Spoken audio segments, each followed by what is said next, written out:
And we're back to kill some more monsters. I mean, Let's I'm see sure here. those monsters have very good reasons for invading our realm and feasting on our flesh. I mean, Oh, you think so?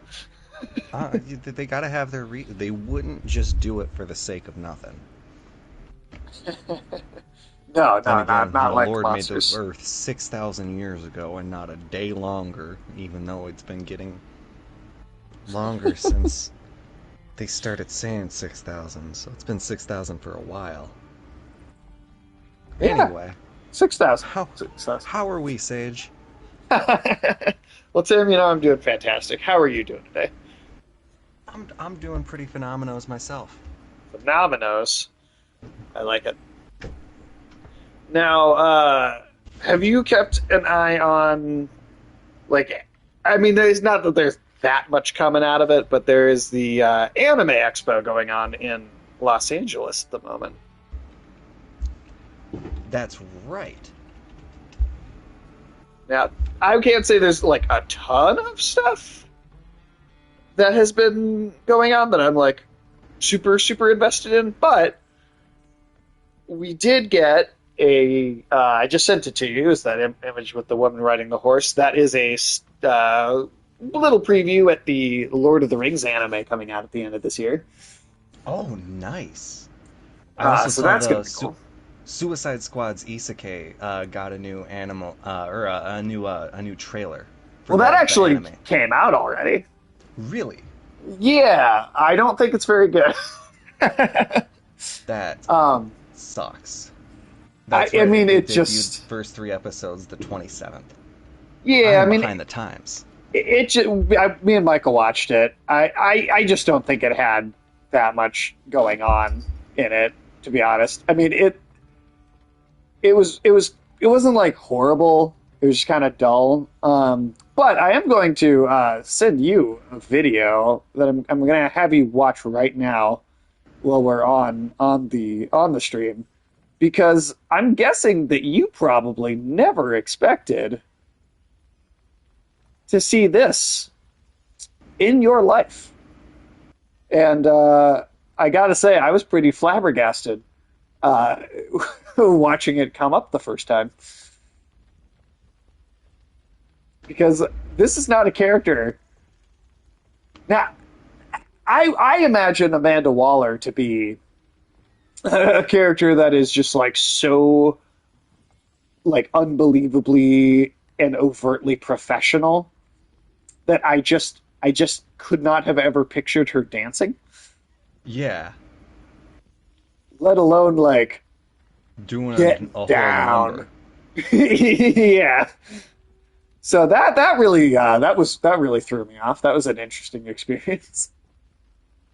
Would you say that kind of sums it up on the whole? Kind of like interesting, but ultimately not worthwhile. Oh, I didn't. No, I don't even think the show was interesting. Like not even a little bit. That dance, that Amanda Waller dance, is the only thing in it that I would like even show someone. I thought it was remarkably dull, but it's exactly the kind of thing like you think of like the stereotypical like impression of what an isekai would be. That is all the show is. That's all it is. So far, Okay. I mean, if it changes, I'll let you know. I'm probably going to end up doing a review over at the Afternoon Tune for it, so I will end up watching the whole thing. If my opinion changes, you'll hear about it certainly. Um, but yeah, I it's not something I would really recommend. That's fair. Uh, One thing that I did see was the Uzumaki anime got an English cast reveal. And it got Uh, a synopsis, which was new. It got yeah, like a back of the box type thing. Kiri is actually going to be voiced by Abby Trott, and anybody familiar with her work, or maybe who's played multiverses, might recognize her as Wonder Woman.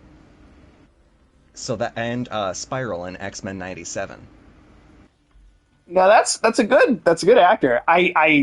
this is gonna be one of those where She it's like plays it's Spiral, right, and then she's in and then Uzumaki. now she's in Yeah, Uzumaki. that's funny. I guess I'd be curious to hear what the English dub sounds like, but this one feels like it's gonna be such a better just because it takes place. It's not like a fantasy world. It's just like this is a town in Japan, right? Like it's not like some sort of sci-fi fantasy world. Like this is just a like real kind of it's a supernatural story, but a very grounded like location, you know. Yeah. So that's my only thing about watching something like that in English is I feel like it might take from the authenticity of it just a little bit, but we'll see what happens when it actually comes out. Did you see the Hunter x Hunter Nen Impact fighting game revealed Crollo? I could not give less of a fuck. I truly I was could not care genuinely less. shocked that there was something Hunter x Hunter related, even like in active production. I didn't know that there was a fighting game. But I Yeah, guess I should have. Afternoon Tune has very purposely like shown it to me during during his show a couple of different times. To be like, hey, this is a big fighting game for you to look forward to, Sage. This is your favorite show.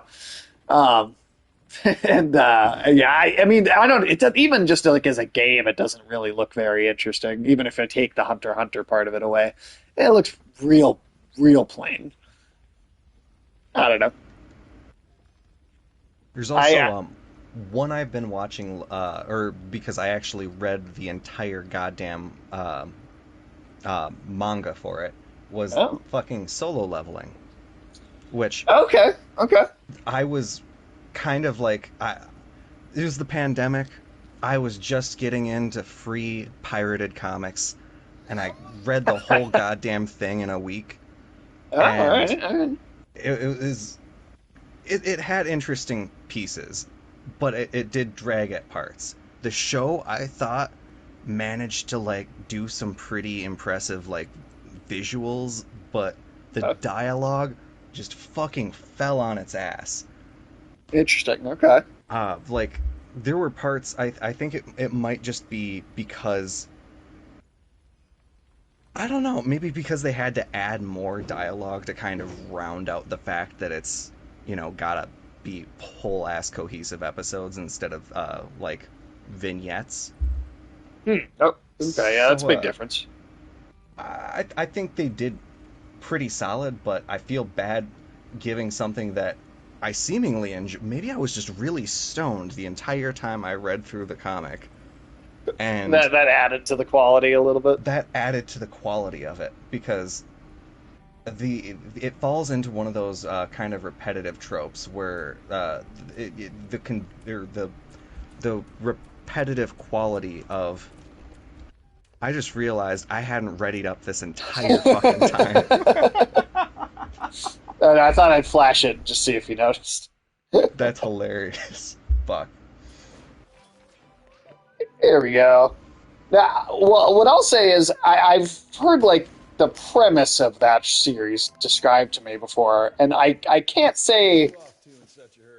I don't know. I gotta say it on its face at least it doesn't sound very interesting to me. Um, I haven't watched it, so I can't. No, the premise honestly seemed really fucking stupid.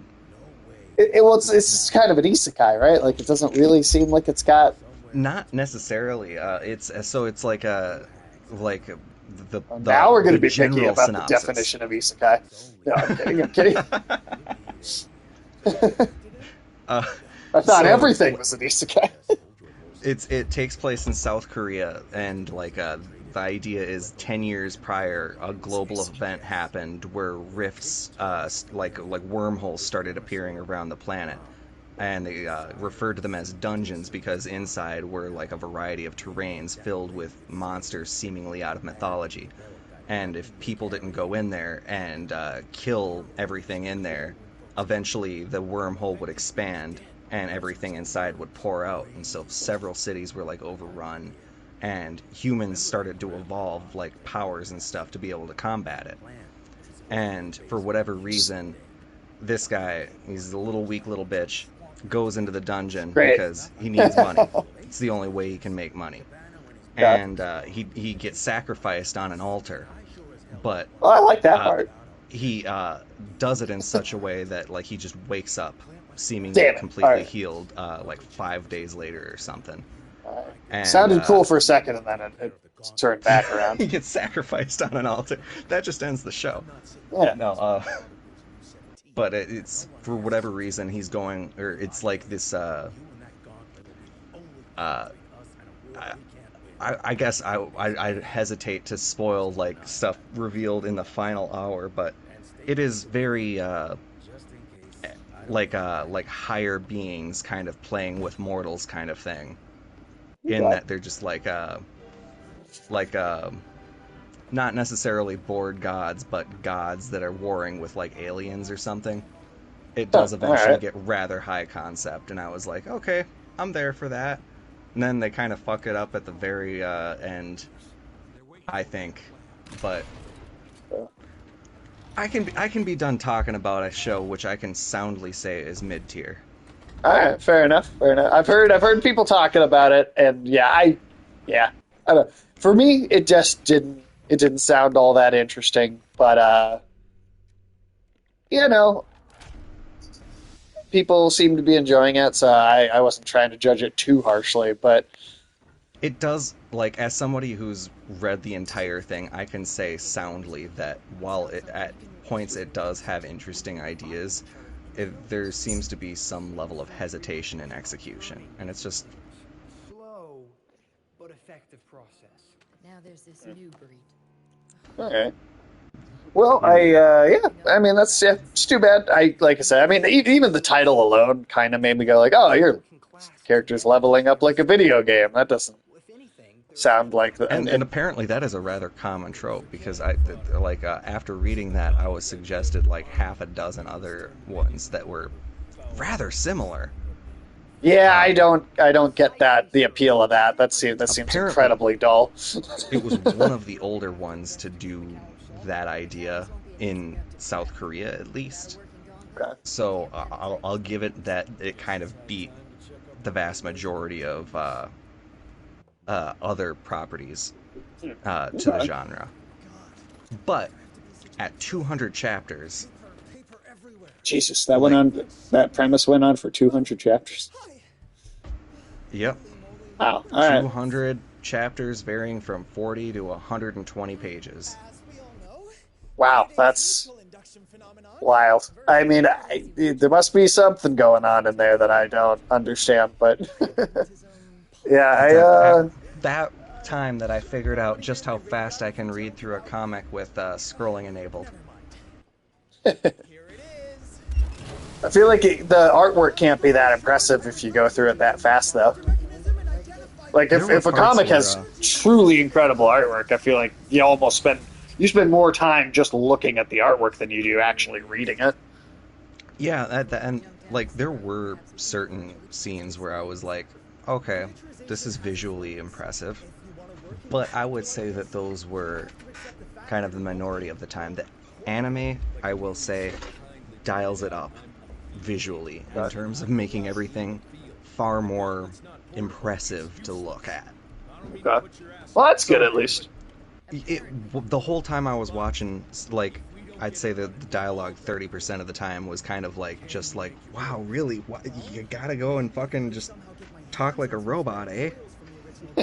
And then, but like, God, it was at least nice to look at.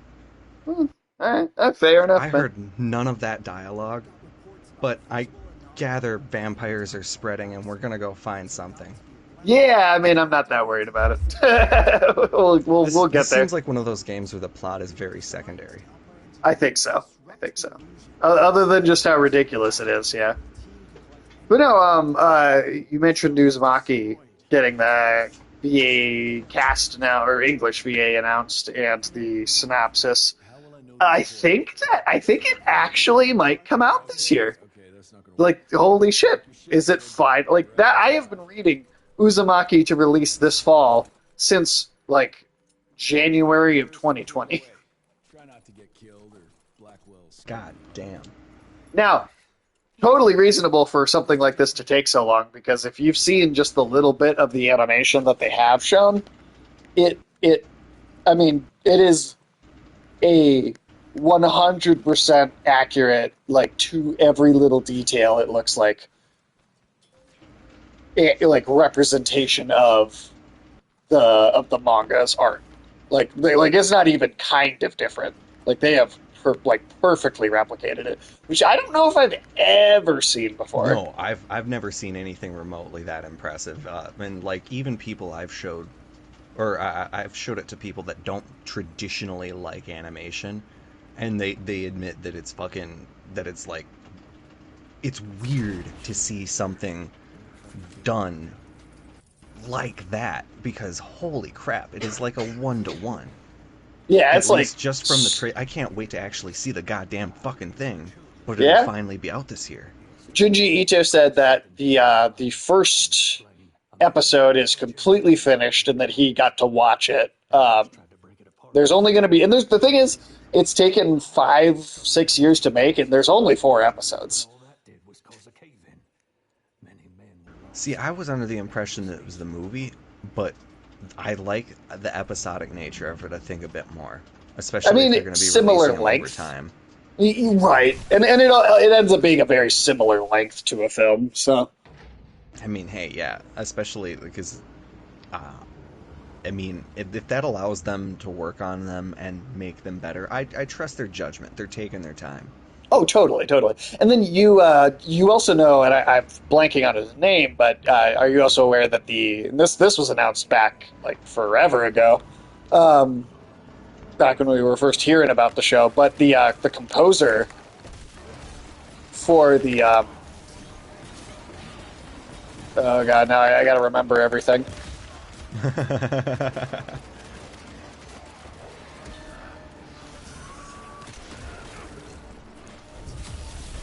I love the lightning shit. That is my That's so perhaps fun. the grappling or the charging, and then the electric chain combos, and Oh, just wait till you get to season 2 of JoJo, and you'll see part of why, even better why, or even more so why that is just a fucking wonderful thing. Oh, I stole your guy. My bad.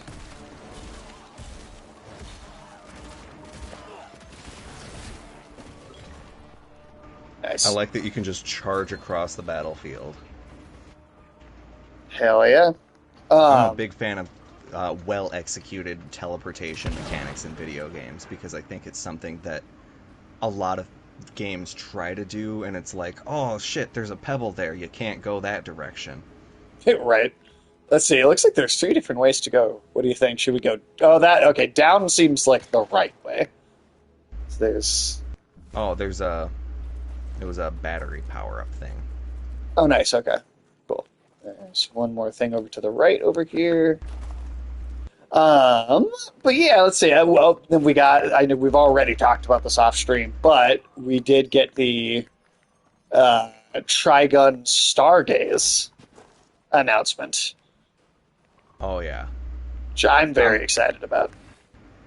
Yeah, and the fact that it seems like they're splitting it up to be something similar to the way Trigun and Trigun Maximum were released.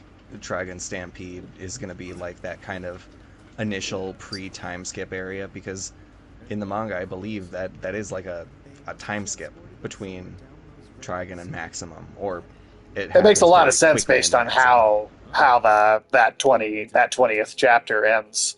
So I would expect a time jump there. Oh, crippling Yeah, rod. it's like 3 years. This electrical device blasts the electrical discharges, temporarily disabling and electrocuting enemies while being perfectly harmless to humans. It needs to recharge. Press triangle to use. No need to close your eyes.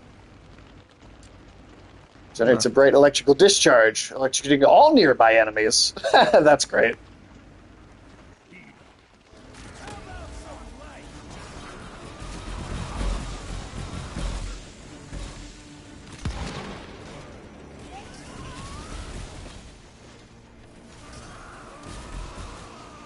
Whoop.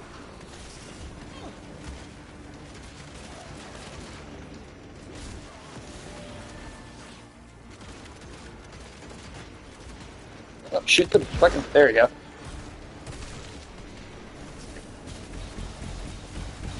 Hell yeah. Yeah, let's see, what else did I see? I feel like there was like one more interesting thing. Like now I'm blanking a little bit. Well, the last day of the event is tomorrow, so who knows what we may or may not get that time. My hope was maybe the seeing something on the Chainsaw Man movie, but I don't know. I guess it could be saved for the last day, but at this rate, I'm wondering if that's going to be some other event down the line. One thing I was excited about in regards to the Trigon was the release of some of the concept art, because that did make me realize that it did seem like we were going to be getting the Crimson Nail was one of my favorite of the Gung Ho assassins, or the Gung Ho guns, and with them being made a plant, I was like, are they just kind of redoing that character? And it's like, no, that's an origin that explains actually a lot of the meticulous kind of obsessive devotion that I want to say Elnira, the Crimson Nail, because like Crimson Nail is like to the point of wanting to kill Legato, like wanting to go against other people loyal to Knives, because her loyalty and devotion is so thorough. Right. And that plant that is shooting the nails and is the Crimson Nail seems to be spawned directly from Knives, like derived of him. So that suddenly makes a lot more sense. Like, if it's essentially her dad. Interesting. That'll be cool to see. So far, they're just fleshing out backstories, and the changes that they're making are not necessarily changes, and they're just, well, I suppose some of them are changes, but it's, I think they're so far improving. Well, and I mean, I expect to see, like, a lot of the kind of, like, stuff like Vash's personality probably line up with what people remember from the original show a little bit more now that, like, going into the next season. Like, the events of as Stampede went along, it, you know, people maybe overuse this description sometimes, but in some ways it did feel like, you know, we're doing a bit of a prequel to the main story with Stampede. Yeah. And I could see where a lot of people would have been more trepidatious of the whole thing, especially because, like, people were like, one of the things people were surprisingly upset about was Vash's haircut. I'm not surprised about that. That's people get very attached to the way characters look. Very, very attached.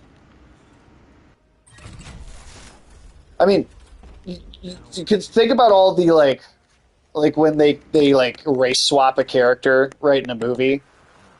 Think about that, and consider the fact that people freaked out about Daniel Craig being cast as James Bond just because his hair, he was even white, but his hair was a different color, and that caused the like same level of meltdown.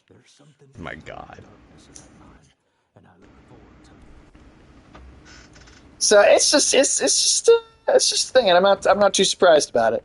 But well, granted, the other thing is, by the end of that season, his hair did look the way it did in the original. There was literally just hey, we're gonna have it not. We're gonna build up to it being that way. We're gonna have the character design change over the course of the story, and eventually it'll be what you remember. So it wasn't even that they didn't do it; they just didn't do it right away. Which is even more ridiculous for people to have an issue with it, because they didn't wait and see like what the plan was or what the show was actually going to be like, right? They just complained based off of like a pilot.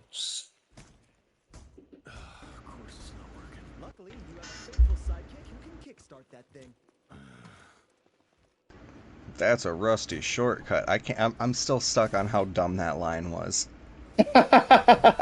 We love Evil West not for its dialogue, No, though no, some we of do it has not. been amusing. Oh, it's funny. It's funny. Don't get me wrong. It's definitely funny. Stupid, but funny.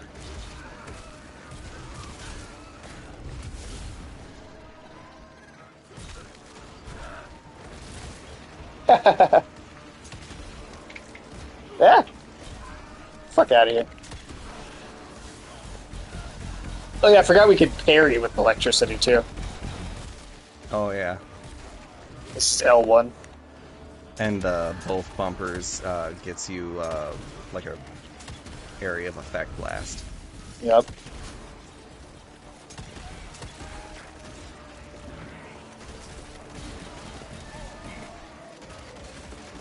Oh, I forgot about them having babies.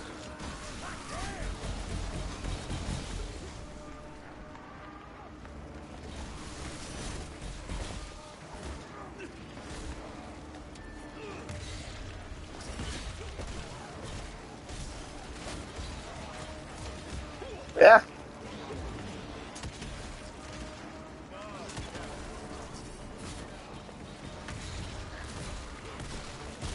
There we go. I wish I could So, pull those fuckers down. Right? Oh, I can. Oh, wait, can you? Yep.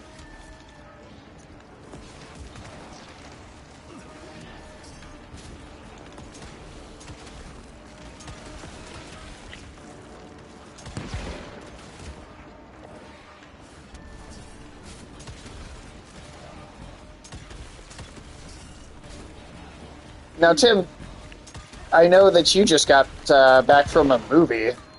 Um, and Yes. I have heard some things about this movie, so I'm curious to see what you say about it. So this is Maxine. This is a sequel to the movie X and Pearl, which was itself a prequel to the movie X.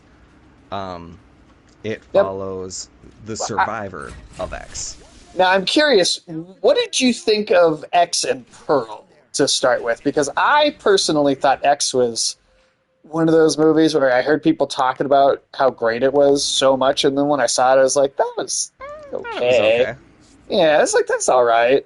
And then My Pearl, younger I thought brother was quite absolutely loves it. He says X is a 10 out of 10. Pearl is, Pearl is a 9 out of 10. Or sorry, Pearl is the 10 out of 10. X is a 9 out of 10. And he gave Maxine a 7.5 out of 10. good. Okay. So that's what I was curious about, because I've heard kind of across the board people say that it wasn't that good.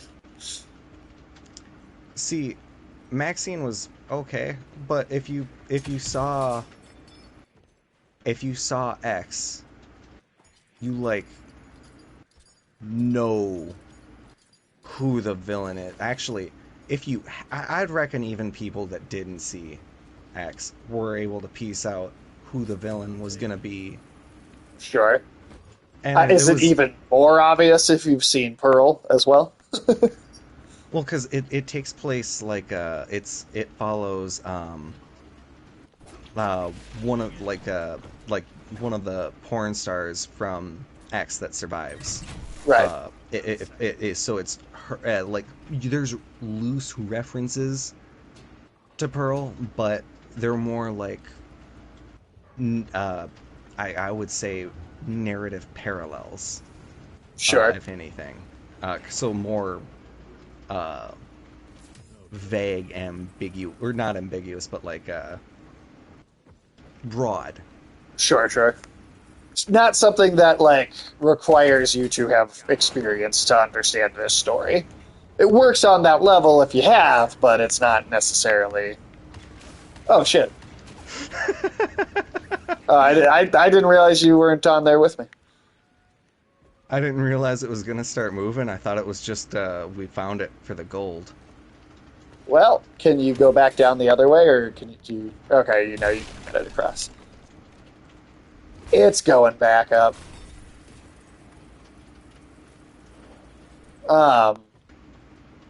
Yeah, I guess, yeah, I'm... Well, so yeah. So I guess tell me what your thoughts were on the film.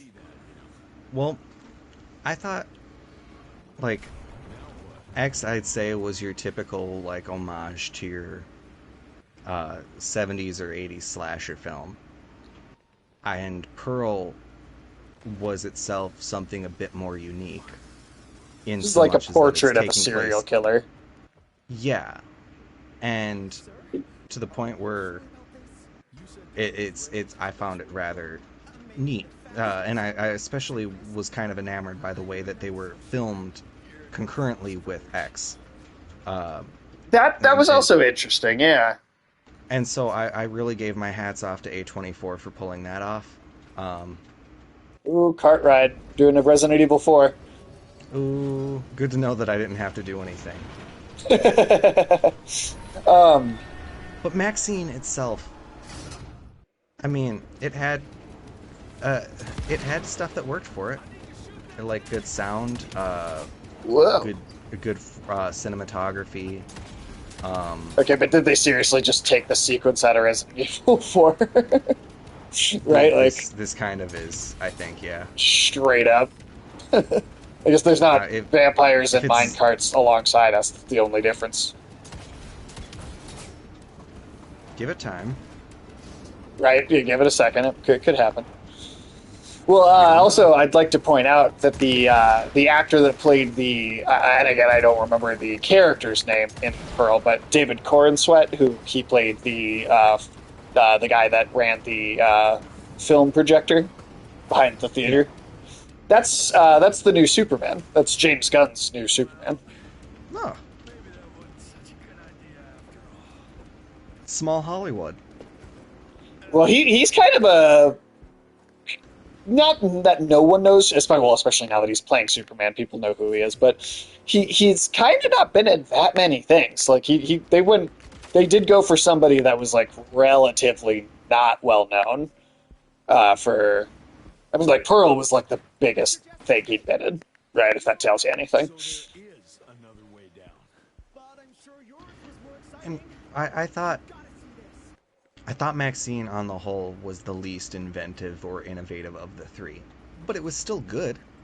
Okay. I'm still glad I watched it because like the practical effects were well executed. Um, I laughed a few different times because I don't know, they are pretty decent at setting up good jokes. But Got a new upgrade for the blaster here. Assume that applies to both of us. ooh, yep. Deals more damage and can make bullets ricochet between enemies. Fuck yeah. That's awesome.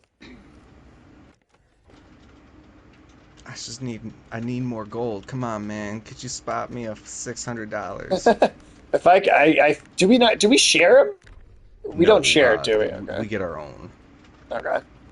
Like whatever either of us picks up, the other one gets a duplicate. Okay. Which I think is the way to do it because Yeah, creating group 100%. competition in video games Oh. is just like Oh, one of these fucking guys.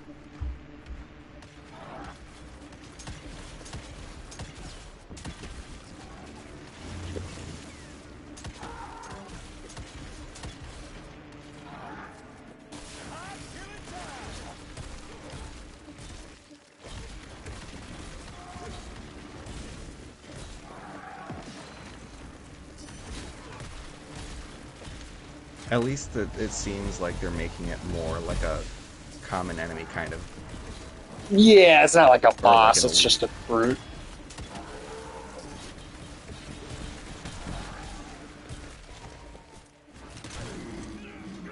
There we go. Hell yeah.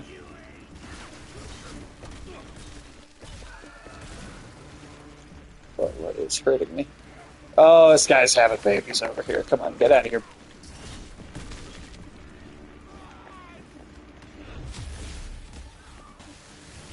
I will say one thing I inadvertently do while trying to push the L1 forward stick R1 combo to like charge forward and hit is hitting L1 R1. Oh, and then just doing the slam instead. Yeah, and then I'm like, not only am I not where I'm supposed to be, but like I wasted my area of effect while I was far away. Just conveniently placed TNT is really helpful. I love conveniently Gotta placed TNT. I mean, it probably wasn't great for all these miners that died here, presumably because miners die in like every mine. Yeah, most of the time. I suppose maybe not as much nowadays. Well, I don't think we have as In the many 1700s. mines. Well, at least not in this country. In other countries, yes, but Yeah. Tons of mining in other countries. but yeah. So I'm trying to think what have I? Well, before I say anything, have you seen anything else that you thought was interesting recently? So I am actually staring down the barrel at the last couple of episodes of Link Click, which I thought had rather solid season 2. Okay. Season 1 was pretty good, but I think season 2 is kind of building up to be equally solid. Now, how long are these seasons? Are these just 12 episodes a piece, or 12 episode seasons, 25-minute average. cool? Okay, so not a very long show. That's not a big time commitment to watch that. And it's time travel, but it's time travel done in a way where like they have this very conscientious approach to how badly they could fuck up the universe by fucking up the timeline, because like one of them is able to kind of see the future or the past and kind of read the timeline within 12 hours or so, and one of them is able to like actually do the time traveling. And Yeah, that's right. the one that can see the future and past is just like, every time he's like, can I change it? And he just gets this faraway look and he's like, you can't change the past, bad things happen. And it's like you get the sense that like space-time is at risk of falling apart, which I think is kind of rather realistic. Like when you start introducing things that warp space-time, like black holes destroy a lot of shit. Ooh, excuse me. Yeah, that's true. I mean, it's kind of all they do, right?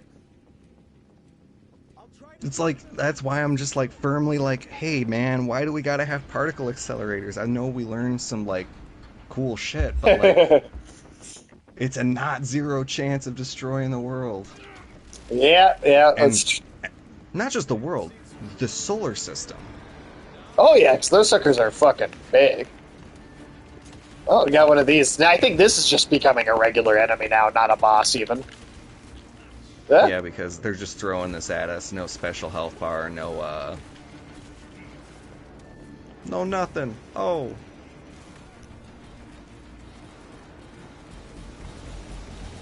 Fuck you. What?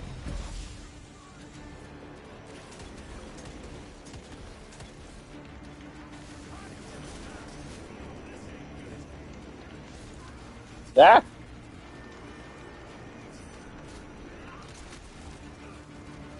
Oh, that's right. That shotgun ability with Square is for how we get the shields down on those guys.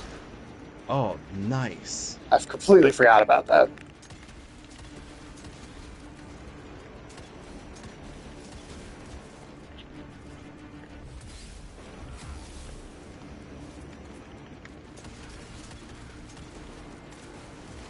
Yeah. Yeah. I don't like it.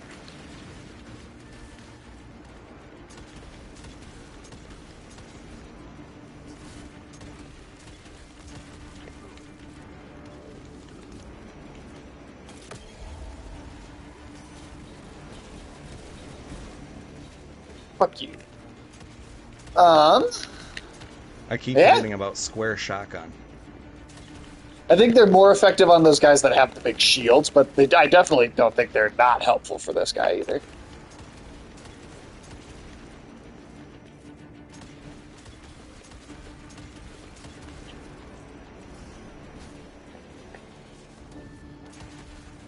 Yeah.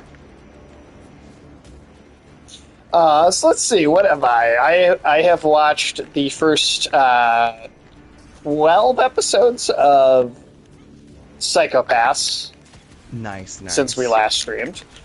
Thoroughly enjoying that. It's got. I mean, it's basically. I feel like to pitch it to someone who has never heard of it before. I would say it's like Minority Report meets like a Silence of the Lambs. Does that sound? That's a good way of putting it. Seems accurate, right? It's got the kind of serial killer philosophizing, but in the kind of dystopian thought police sci-fi setting. Really interesting. I'm enjoying that quite a bit. I like the psychology that it delves into. I like the aesthetic of the world is very cool. I like, again, it's one of those things where a lot of the times anime, not always, because I'm like really liking JoJo's Bizarre Adventure, and that's the epitome of like having a just absolutely absurd art style. But a lot of times when the characters look a little bit more like real people, I'm more interested in the story. Attack on Titan, right? Example, like there's not a lot of characters with like crazy colored hair. So like I like that Psychopaths is also one of those where it's just a little more down to earth in terms of the way its characters look, which I appreciate.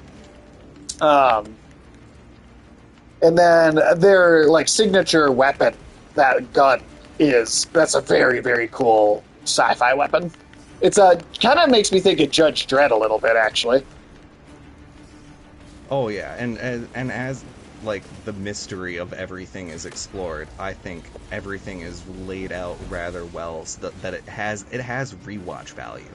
Like I've gone back and like watched some of the earlier episodes, like having seen the entirety of season 1, and it is just wild how many clues they put in there. Like the mystery is laid, and it's like they had a really good idea and they did it well, and then they had a good idea for season 2, and I think also did that well, and it didn't, I think, quite match the entire splendor of it, because you kind of have the full vibe for it and the expectations that come along with the quality of season 1. Sure. But I think they laid it out rather well for something that could have been one and done, but it's also not based on a manga. That's is the other interesting thing. It's an original show, something closer to something more like what Cowboy Bebop is like.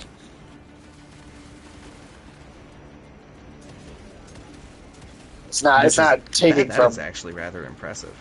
Yeah, I think it's super impressive. I mean, much of the anime industry is made up of we're adapting a manga that's already popular in that circle.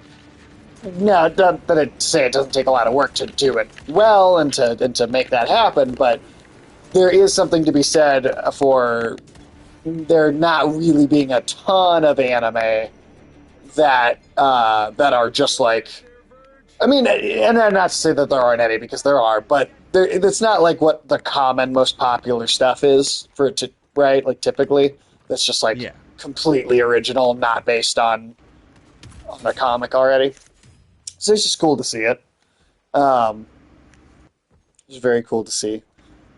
And then, let's see. I've watched the first season, the movie, and like the first episode of season 2 of Demon Slayer, which I think is okay. I think it's okay. That's going to get me some shows that did grow on me with time. But people were absolutely stark raving about just the first season, like when it came out in terms of popularity. Like I remember. During COVID, there was a point during the full stay at home, where I was doing some I did like a brief remote work thing for an insurance company. It sucked. I quit for pretty quick. But during the training part, it's like you had the entire group of people training at once, and I just remember people were like, because Attack on Titan was airing the Raid on Liberio episodes at the time, and people were talking about it. Oh, it's so crazy. And then there were people going like, yeah, but did you see Demon Slayer? That's like just as good. And I look at it after having seen it now, and I'm like, When he hears about this, I mean, Agent it's okay. It's all right. You take away Zenitsu, and you maybe tone down Inosuke, or just like fucking take him out too. And See, then suddenly- it's interesting to hear you say that because I don't have a problem with him at all. see that it's like I find him about 20% as annoying as Zenitsu, but still to some minor annoyance. He's almost the thing that's balancing the stuff I don't like about the show out. Where if Zenitsu's being irritating, which if he's on screen, he is. Inosuke is the one character I feel like I can rely on to come and hit him and treat him the way he deserves to be treated. Oh, that is 100% true, and the fact that like Danger is way too nice to him. just fucking headbutting everything as his like primary tactic is phenomenal, and he does have like he does have more backstory that's expounded upon, and he is kind of an interesting character. But like, man, fucking Zenitsu is like He's the worst character I've seen in anything in quite some time. English dub voice actor does an even more like it's wild that one is more annoying. Oh, I believe it. Somehow. Typically, I find just the English voices for characters that I like in any given anime to be annoying. So I'm not surprised that the English voice for him is even more annoying. This better work, or there's going to be a gauntlet malfunction on your face. I am going to be cleaning up every mess you nerds make. I know he's calling them nerds, and this is like the Old West. Make the gauntlet malfunction on your face. You fucking nerd. That's funny. It's just it's just absurd for them to be throwing the word nerd around in this time period. But yeah, I don't know. I feel like I do think I'd like the show more if Zenitsu wasn't in it. But yeah, I mean, I can't lie. Inosuke is really not bothering me. He's supercharged mode. Oh, we got our God of War style super mode. Oh, nice.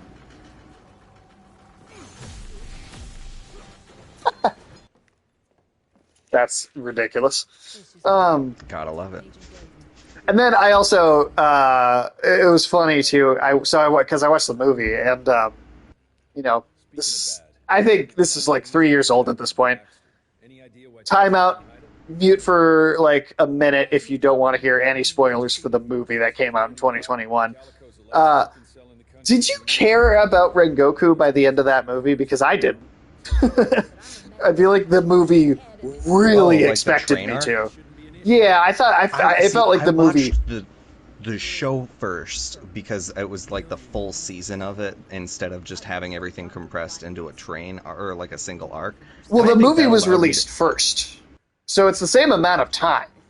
It's just that it's like when they release a movie and then they release like a second version of it later, but they break it into episodes. So it was produced to be a movie first, and then they were like, all right, we'll also put out an episode version for people that like would rather watch it that way. Is the episode version they're really just the same? I'm pretty sure that's exactly the same. It's like Well then, nearly 2 hours for the movie, and then it's like 7 episodes for the show. So I'm pretty sure that comes out at the same time. I looked it up. There are some added scenes. Oh, there are. Okay. So there's no major difference, but there's some more context added to some of the scenes in terms of like a minute or two every so like a total of probably like 5 or 6 minutes of content. But so that's not a lot though, and I don't think that would be enough to make me care about Rengoku. No, I think Rengoku was one of those like he was fine. I didn't dislike him. they build him up as one of these infallibly kind of nice ones, and also the potential key to progressing his own ability in terms of like, hey, this one guy Fire, knows all right. about your past, and he's like, yeah, let me just let's eat on this train, and I'll tell you about your past. Oh wait, there's demons. Ah, fuck, I died. Yeah, I don't know. It's just like Container? he just didn't really express much of a personality to me. Like he had a quirk, like he had the character quirk, City feeds it to her familiar. but it didn't really feel like it. And there were like flashbacks throughout it too that I just like I don't care. Like I just did not care. And there's more context, I think, for the character after he dies. And then some of that's in just the first episode of season 2. So I see that. I guess I don't know. It just that really didn't really. It just felt like the show expected me to care so much I didn't with how the feel other like- characters reacted. Yeah, kind of like, I think he was neat, and I think it would have been neat to see the conversations he would have had regarding like whatever the fuck sun breathing is. Sure. But I think I feel you end up feeling more bad for the little brother than like the guy who actually fucking died. Right. Yeah, And- yeah, that seems about right. Oh, now we got a swamp type thing. Foggy swamp. Yeah, I'm a swamp, Foggy Tim. Swamp style. But yeah, I don't know. I again, it's like the show. I like the main core story. I do, but I guess it just doesn't seem. But it also just doesn't seem that dynamic to me, and maybe it will get more so as it goes along. But as of now, having just kind of just started the second season, I still feel like I'm like, yeah, 7 out of 10. I'm still sitting right at it, which is not The a animation bad does score. get a bit- no, it's certainly not bad. It's still a like if somebody's like, "Am I on the fence? Should I watch this?" I'd say, yeah, give it a watch because you'll either not like it and stop watching it, or have a show that I liked enough to watch to completion. Except Oh, for this the is current interesting. season, which I'm currently waiting. I've been watching it with Lex recently, and so I would feel bad if I watched the entire season and then was just like, all right, now you gotta wait like 10 weeks for the dub to be released. Oh, so you're watching it dubbed that way? Yeah, and I did watch the entire show originally subbed, and I did thoroughly enjoy it that way. I think some of the English voice acting is like just it not up to the same par. It's one of those ones where it's like this Jujutsu Kaisen, I think both of them have a far better sub. Yeah. Uh, I mean, and I Dragon, genuinely I think- like most shows sub better, but again, still sometimes I find the ones with dubs that I like here and there. Like the space westerns, I think those ones do definitely benefit from having the English dub because there are some like cowboy or western vernacular that I think doesn't necessarily translate as well, or at least Doesn't feel like there's as much significance in subtitles. yeah.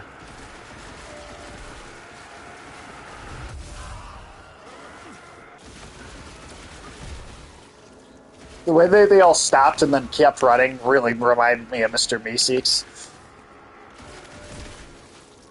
Yeah.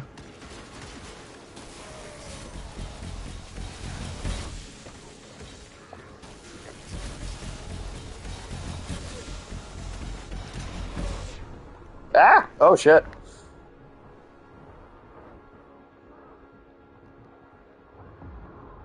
I like that we're invincible for that brief moment of time. Yeah.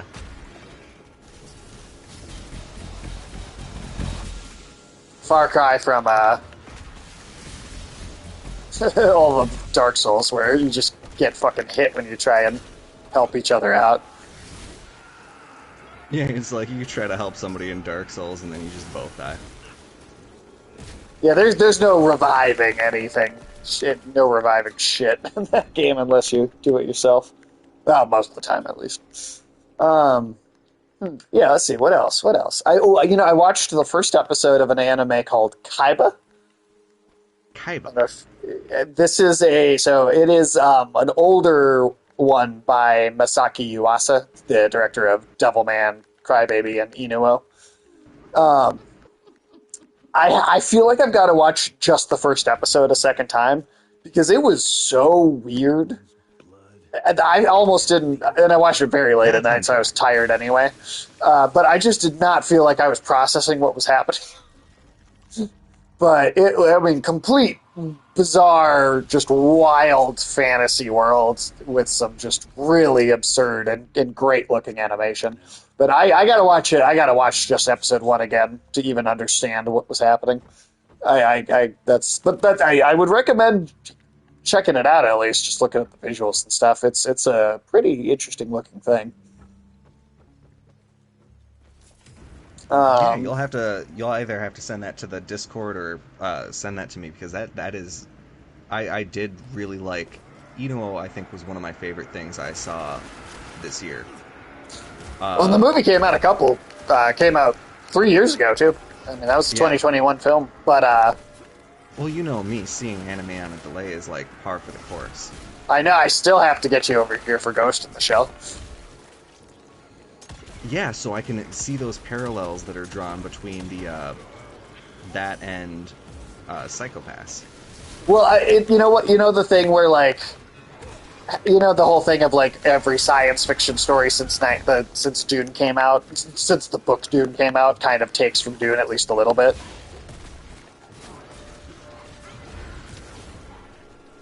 Yeah, I guess everything does kind of borrow from Dune a little bit. Every sci-fi thing takes from Dune somewhat since Dune released. Just like every fantasy thing takes from Lord of the Rings somewhat since Lord of the Rings. Like it's that genre defining, right? I'm down. I would say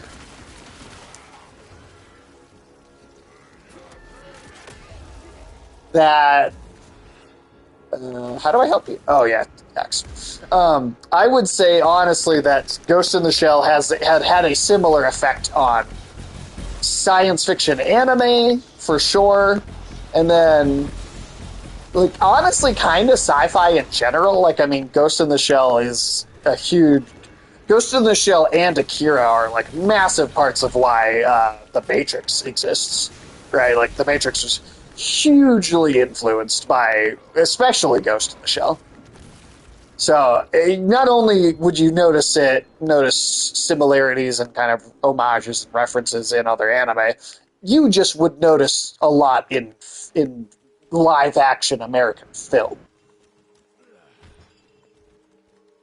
Well, that's cool. Ghost in the Shell is that, I would say, is for sure on that level of significance.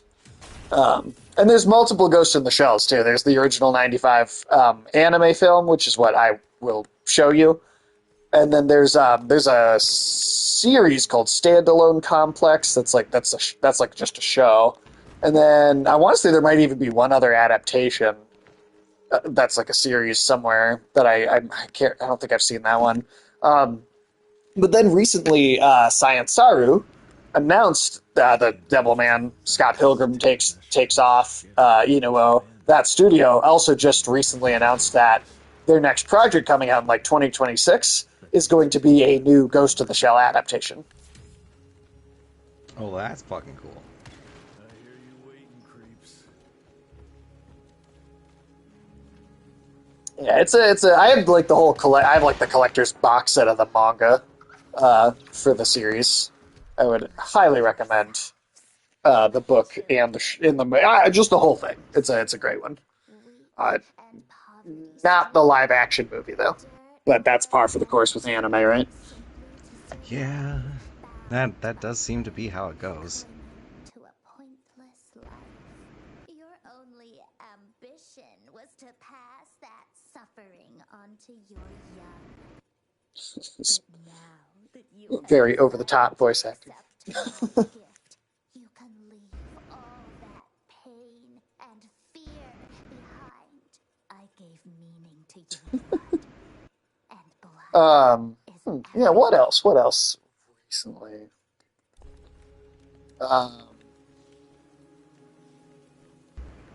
Oh God! Well, Michael was up here recently. Not that fucker.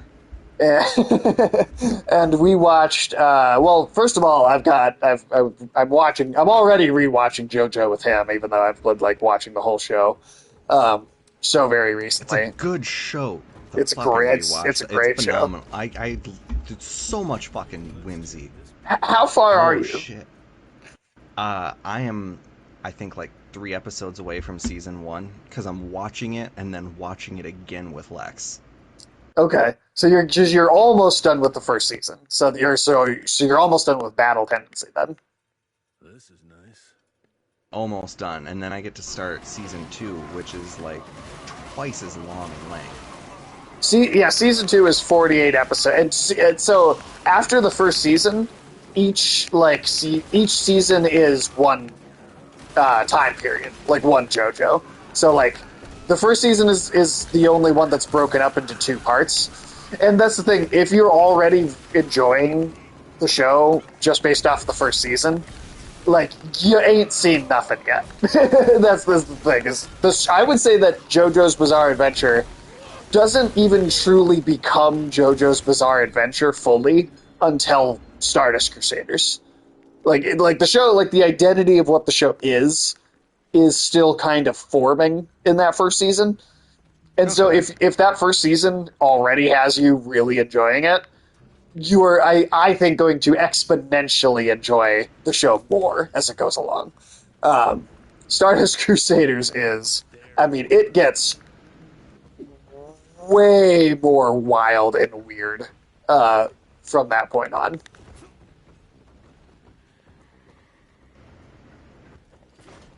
I'm not entirely sure where we're supposed to go. Can we not I use can't the jump zip line? down. No. Oh shit. No, it doesn't appear that we can. Oh. Oh, right, okay. the thing with the target on it, right underneath us. Neither of us noticed. We gotta destroy the magic tumor. Get that That's tumor how you out of make there. a glamour. Let's Cast an see. illusion spell. Quick, find 7 people with cancer. Alright, now we can do that. Yeah, let's see. So yeah, we were watching a lot of that. I've got him to Stardust Crusaders now. We've got like 6 episodes into that second season.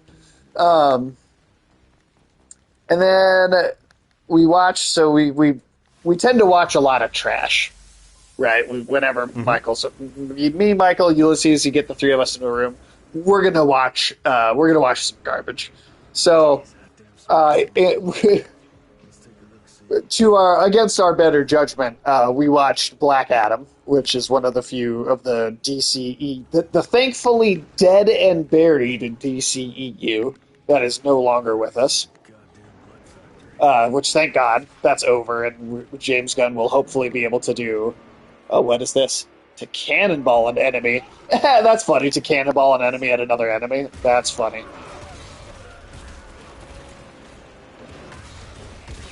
That's hilarious. It's basically the same thing as putting them into the traps, but just redirecting where they're going. That's really funny. That's great.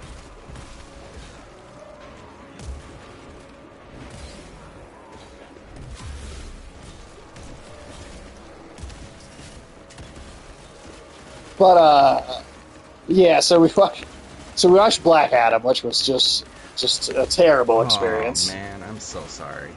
And I'm assuming you just kind of did not watch most of the DCEU films in general because they sucked. Yeah, that's a good assertion. There's a couple good ones in there here and there, but anytime they did a good one, the sequel would always be bad. So it's like it would be like one movie and then that was it of quality, and then it'd go right back to sucking afterwards.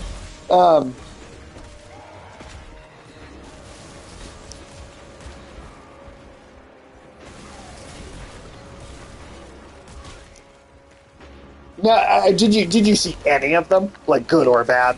Just any of them at all? Let's see. I saw Wonder Woman. I saw Man of Steel. Wonder Woman, I think, is one of the first Wonder Woman is one of the better ones. They made Wonder Woman a rapist in the second movie, so Yeah. I was kind of wondering what they were doing with that, but, you know. Yeah, I don't know. I couldn't fathom the genius. But then again, what was the thing the previous guy said that like Superman Those needed Zack to be Snyder's. raped? It was about Batman. It was because he directed the Watchmen movie back in 2009, and then on the set or on the press tour for that, people asked him what he thought about other dark superhero films like The Dark Knight, which had recently come out, and Zack Snyder's response was, "That wasn't dark. Batman getting raped in prison would be dark. That'd be my Batman movie." That's what he said in an interview on the press junket for the Watchmen film. God Yeah. damn. He's obsessed with that. Like he's just like everything he does. He's got to try and find a way to get that in there for some reason. I don't really know what's going on with that. Should probably talk to somebody. But Probably. yeah, I'd say the movies that have the DC movies that have been good since in the whole DCEU. I would say the first Wonder Woman I think is pretty good, although I do think its third act is a little maybe not the best.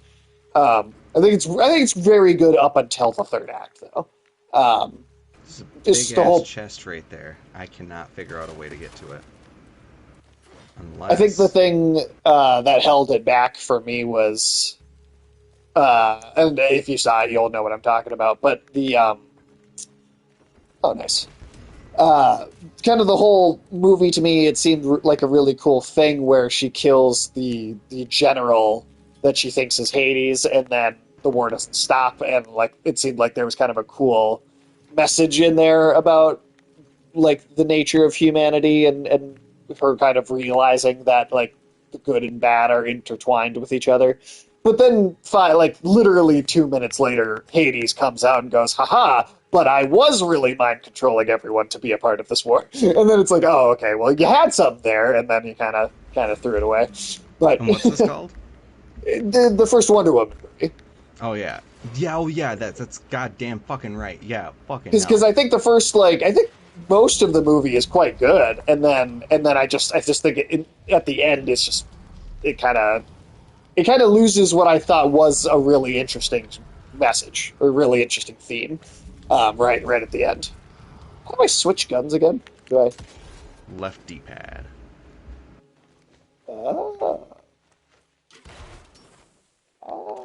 Okay. Cool. Yeah, Wonder Woman I think is one of the better ones. I think the first Shazam was pretty good. Although I haven't seen the second one. I heard that was not a good sequel. So again, it's that thing where it's like when they do manage to pull a good movie out, it's usually they can follow it up even when they did have a hit. But yeah, I thought I don't know if you ever saw Shazam, but I think that was I did not. that was good. That was well done. Shazam. Do you know that character really? Just in general. Yeah, he's like blessed with, or like he's like gifted powers by a wizard or something. Yep. And he has to say Shazam, and he's actually like a kid, but he turns into this like lightning superhero.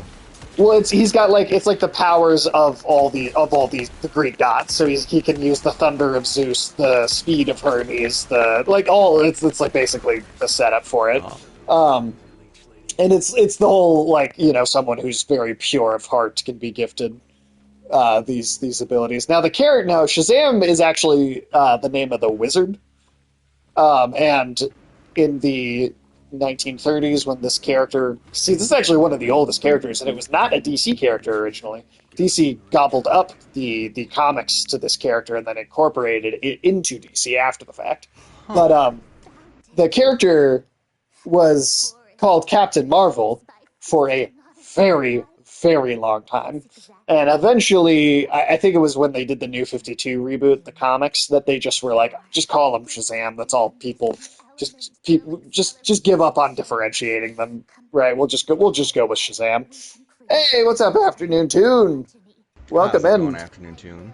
Hey, how are you doing tonight? We're doing pretty good. Tim, are you doing pretty good? I'm doing pretty good. I am doing pretty good. I don't How long know are if we you going saw for? that little lore tidbit. Till one, Barely. I think. What's that? The little lore tidbit. Apparently, this vampires are studying this forest because the forest feeds on blood. Oh, that's cool. Like the forest in Mortal Kombat, almost. How long are we going for? We will be going until 1 a.m. So about another hour and 20 minutes.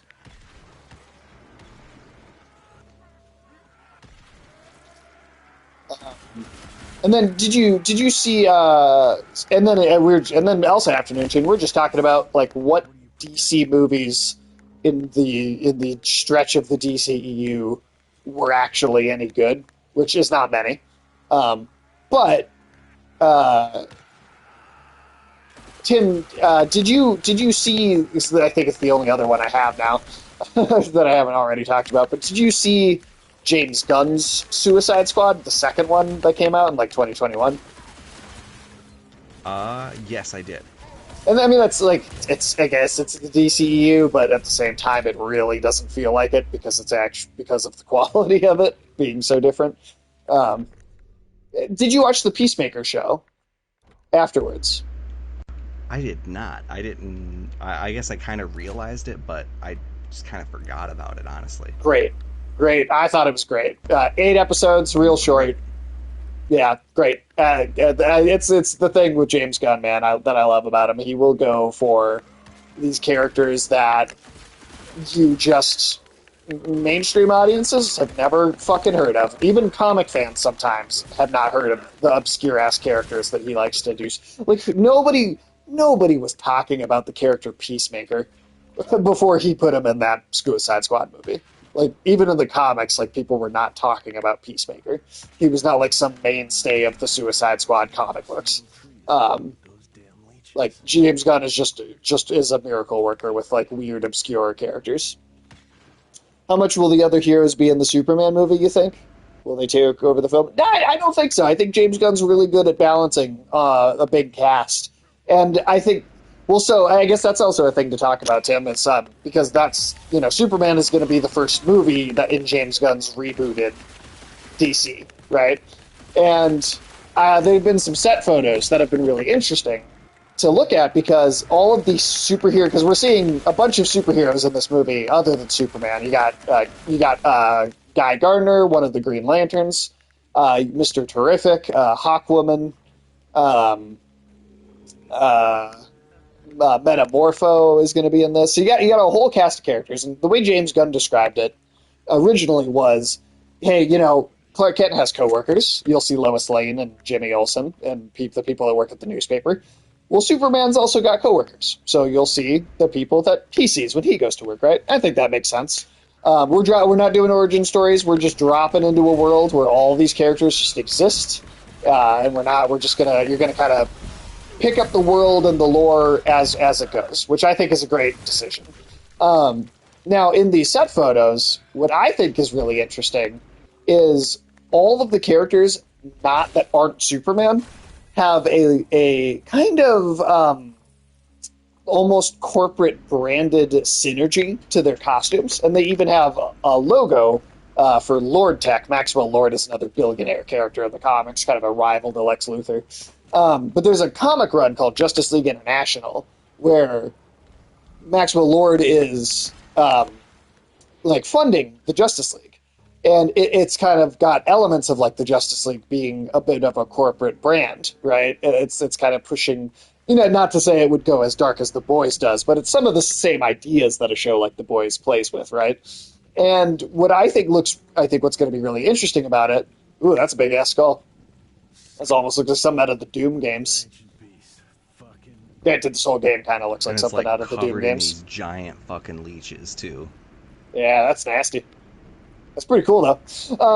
But yeah, so like what I am picking up as what I think the central premise of this film is going to be is that it's not just that James Gunn will make Superman the wholesome, inspirational character he should be, because if Superman's not wholesome, I think you're doing the character wrong.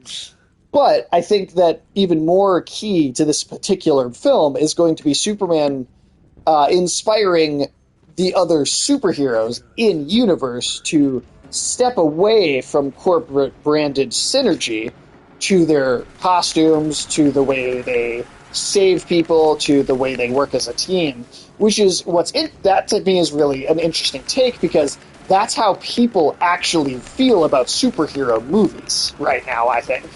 Right? Like, that's kind of like, that's why people are tired of superhero films, because they have too much of corporate branded synergy going on. And so for this, to take Superman, who needs to be inspirational to work, I just think that's a flat, basic element of the character. And then, but specifically make it about him inspiring other superheroes to kind of step away from corporations. That, to me, is a really interesting idea for a modern Superman story. And to answer your question, Afternoon Tune, that's why I don't think we have anything to worry about these other characters taking over the movie at all, because I think what I'm seeing is a very calculated and deliberate message and theme being conveyed by the presence of all of these other characters. At least, and I know I am reading a lot into just some set photos. And so, who knows, maybe I could just be totally wrong when we actually see the movie. But that to me, that is at least a great idea of what I would do with a Superman movie. At the very least. So, yeah. Hey, Afternoon Tune has been here for a 5-stream streak. Fuck yeah. Also, again, it's just the thing of, like, James Gunn is really good at putting in characters nobody's ever fucking heard of. But I saw set photos of Superman kneeling down, and, like, it looks like he's talking to a squirrel. And there is, in the comics, a Green Lantern named Chip, who is a squirrel. And I'm pretty sure we're going to get the squirrel Green Lantern in this Superman movie.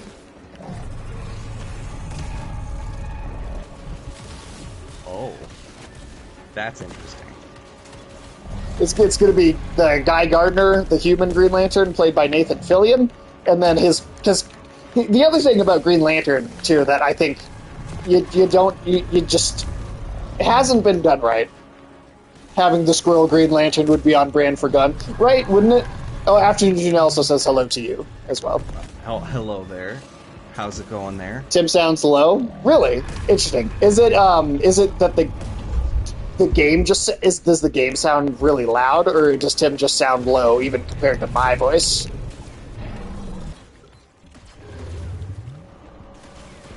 Yeah, I suppose that is a good question. Do you hear me, Sage? I hear you loud and clear on my end. Okay.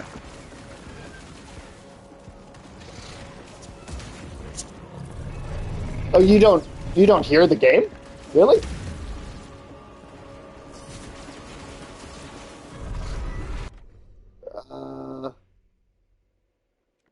Let me look at the sound here.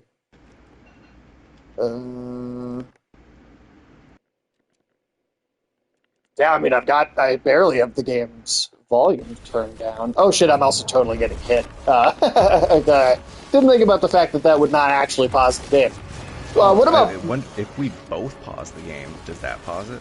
Probably not. Probably not. Let's just see. If we die here, we die, and then we can acclimate with them. Yeah, interesting. So can you hear me okay? Alright, well, here, yeah, just don't even revive me. I'll fuck with the settings here. Okay, so I'm playing the stream on my end, so Tim, just talk a little bit for me.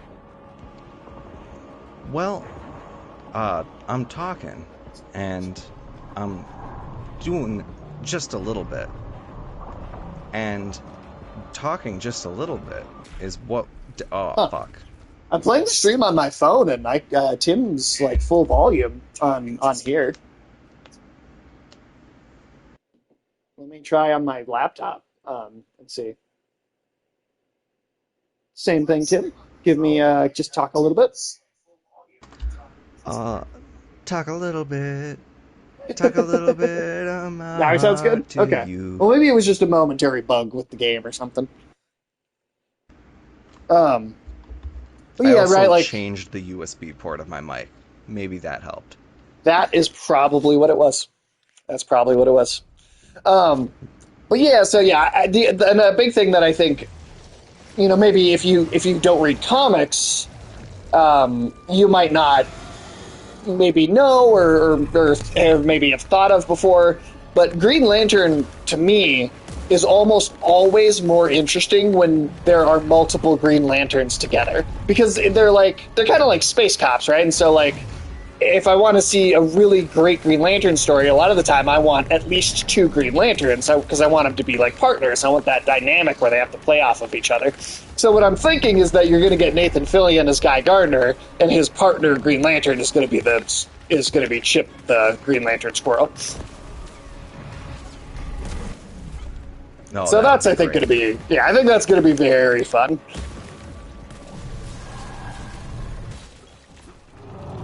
I also can't wait for... them to do... Because if James Gunn is doing all of this stuff, I think it's only a matter of time before we get Dexstar. Now, Tim, do you know who Dexstar is? I do not know who Dexstar is. Ooh, Dexstar is a cat that is a Red Lantern. So he's got the ring around his tail.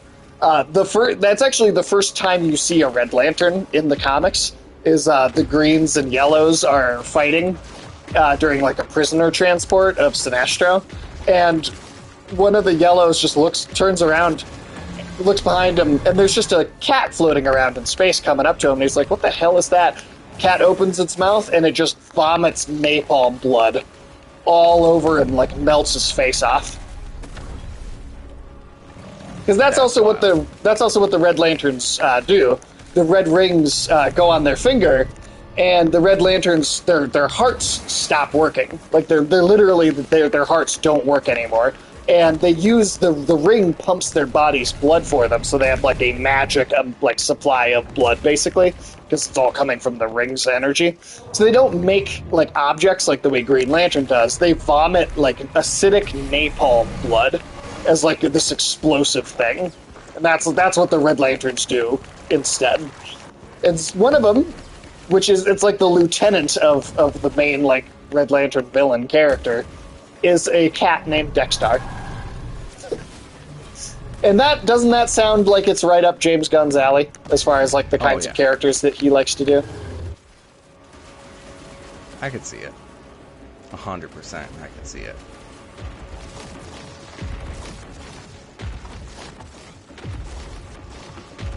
Now this is a very cool, just different enemy. Boss. Yeah, right. I don't think this one will be a common enemy. And it's fucking wild because these are crawling out of the corpse of this giant titan, which, like, there was the little dialogue that it was, like, not long dead. And it's given the idea that these things just burrowed into it and killed it. You know what this is reminding me of? Do you remember that scene where they're getting attacked by all the bugs in the Peter Jackson King Kong movie? Yeah. Yeah, right? Yeah, I can see it. But no, Afternoon Tune, how was your evening going tonight? Did you guys, did you do a show? Are you guys doing a stream tonight, or no?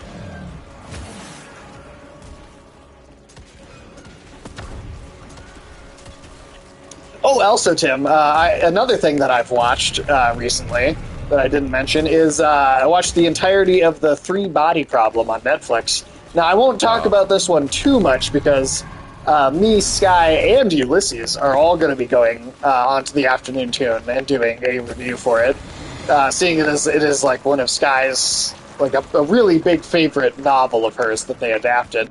But have you heard much of that show? Do you know anything about the book? I know that it's one of the worst adaptations that Netflix has done. You know, it's funny because for the most part, it's actually been received pretty well by like word of mouth and people talking about it. But to put it without going into detail, yeah, I don't think it's a particularly good adaptation.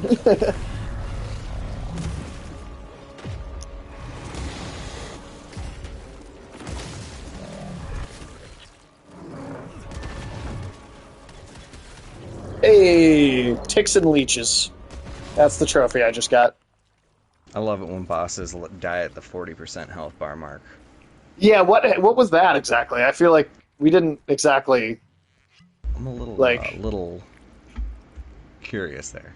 Yeah, This is where those beasts get their magical blood from. that seems odd, right? Like it would just like it's like the game just gave us like a complete gimme. Christ, I'm starting to hate mythology. I'm starting to hate mythology.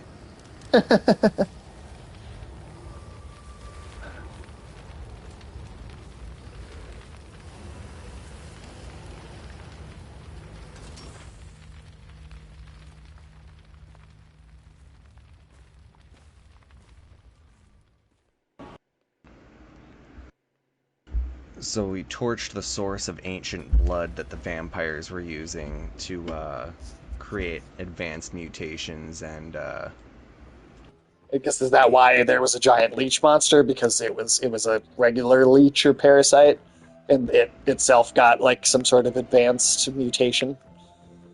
yeah, like the leeches feeding on that thing seem to be way bigger, or at least more plentiful. Tim, did you watch One Piece? Afternoon Tune is asking. I'm on episode 755 of the anime, and I've seen the live action. I've not read the manga.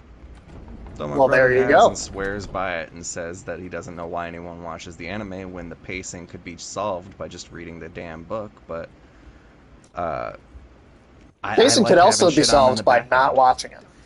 Yeah, that's true. Oh, we got a bot. Let me just get rid of that real quick. Oh, well, at least they're sorry for bothering us. Right.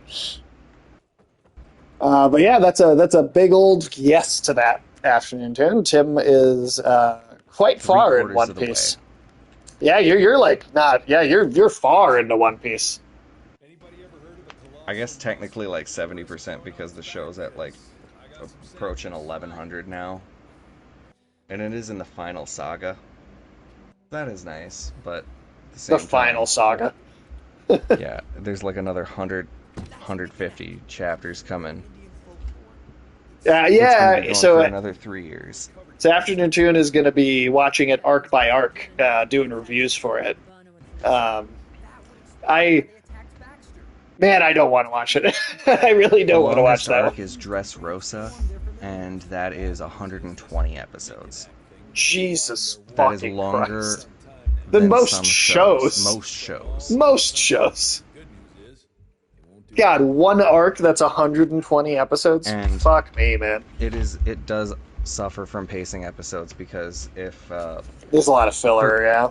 you know, I would recommend to people that are trepidatious about the extreme watch time of what'll eventually be 1,200 something episodes to look at One Piece, because it's a fan edit of the series that cuts out flashbacks, filler episodes that were never in the manga, and things that are used to drag out the length of an episode or expand the runtime. And when you get it all together, what is currently 1,100 episodes now is 365 episodes of that. So roughly cuts it 60 or 70% of the fat off. I mean, that's better than nothing, but man, I still don't even want to watch that many episodes. I mean, personally, I just don't think One Piece looks interesting, like, as a default, even if I heard it was really short. Just the character designs, the world, I don't think it looks like an interesting thing. That's just me, but I just don't care for the art style or how it looks in general. But that's without talking about the length. And the fact that the mangaka refuses to kill villains because he believes that that's too merciful a thing, but then you have villains that are beat that are allowed to escape capture and then continue wreaking havoc, and like it's like, I don't know. I feel like villains should be able to die, especially if you're willing to kill protagonists and like the Where are you? quote good guys. I went downstairs. Do I have to Oh, go okay. upstairs? Oh, Yeah, there it this is the store right here. Sage doesn't enjoy love, friendship, and joy. No, not if that's the whole show. But no, Yes, the purpose of the Greed Island arc was gone to beat a game his dad made. Yeah, that's kind of all Yeah. that happens. And The for idea them, is the show that- to try and force you to sympathize with a pedophile. Jing Freaks is like Tim has seen all of Hunter x Hunter, by the way, Afternoon Tune. Jing Freaks essentially has everything set. He's the world's worst dad because he pits the continent's most capable fighters essentially against this fucker, barring like the most powerful. I didn't say the old little girl was cool. Was she? I didn't think so. I thought that was just yet another forgettable, bland, meaningless character. I'm not gonna lie. I didn't think that was. I did not think that was cool. Tim, what about you? What did you think of Biscuits or whatever her name was? I think the concept of characters that are far younger than they appear is dumb. I mean, we got elves. We don't need to make them all look like children. We don't need to have like especially when the show actually has children in it. I don't know. I just like the maternal aspect of like the trainer eventually coming to view them as her own children. I thought was kind of like the most emotionally driving aspect of her character interactions, but otherwise, I mean, why? Yeah, I get going for the appearances and that's one common thing with like just like, oh, this is just a little kid. We got the entire arena arc, which was oh, he's just a little kid. Oh no, the little kid is getting me. Oh. As you can tell, Afternoon Tune, Tim is not the biggest Hunter x Hunter fan in the world either. I think Tim likes it more than me, though. Longer.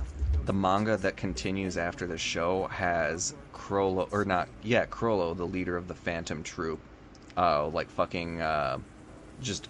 he brutally fucking kills Hisoka in one-on-one combat because Hisoka like challenges him for control of the Phantom Troop, and Chrollo just fucking destroys him. That's nice to get. That's manga stuff from after the anime.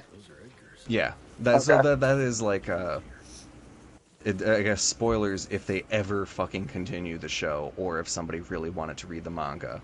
But it is nice that Hisoka gets Eventually. He doesn't stay dead, unfortunately, because his bungee. Well, then it gun- doesn't even matter then. But like he's essentially taken out because of how badly he's injured. You didn't hate the Greed Island arc. I hated it. I hated that I arc. thought the card bullshit. I fucking it- hated that card bullshit so much. Oh my god. Yeah, this is going to be the review. This next one, this next Hunter x Hunter review is going to be the one where I am the most harsh on the show. I really did not like that story arc. Like, I went from indifference to like actually You gotta come back genuinely. over here. Huh? There's enemies down here. What the I fuck? can't. It won't let me jump down. It won't let me actually do anything. Can you shoot? Nope. Oh It's shit! disabled all of my controls except for motion.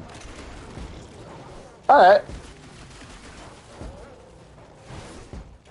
Didn't like them learning new powers? No, I didn't. I didn't care about it at all. I thought, oh wow, this should have been what the first arc was about doing, and they, like, it's like it took yeah. 60 something episodes for them to learn how to They've been use training this one entire power. goddamn time. They The whole show's all a the way up training to arc. The Ant arc. Yeah, the training, the whole show is just a never-ending training arc. It just, all that really did was just remind me that the show felt like it had made no actual progress in storytelling.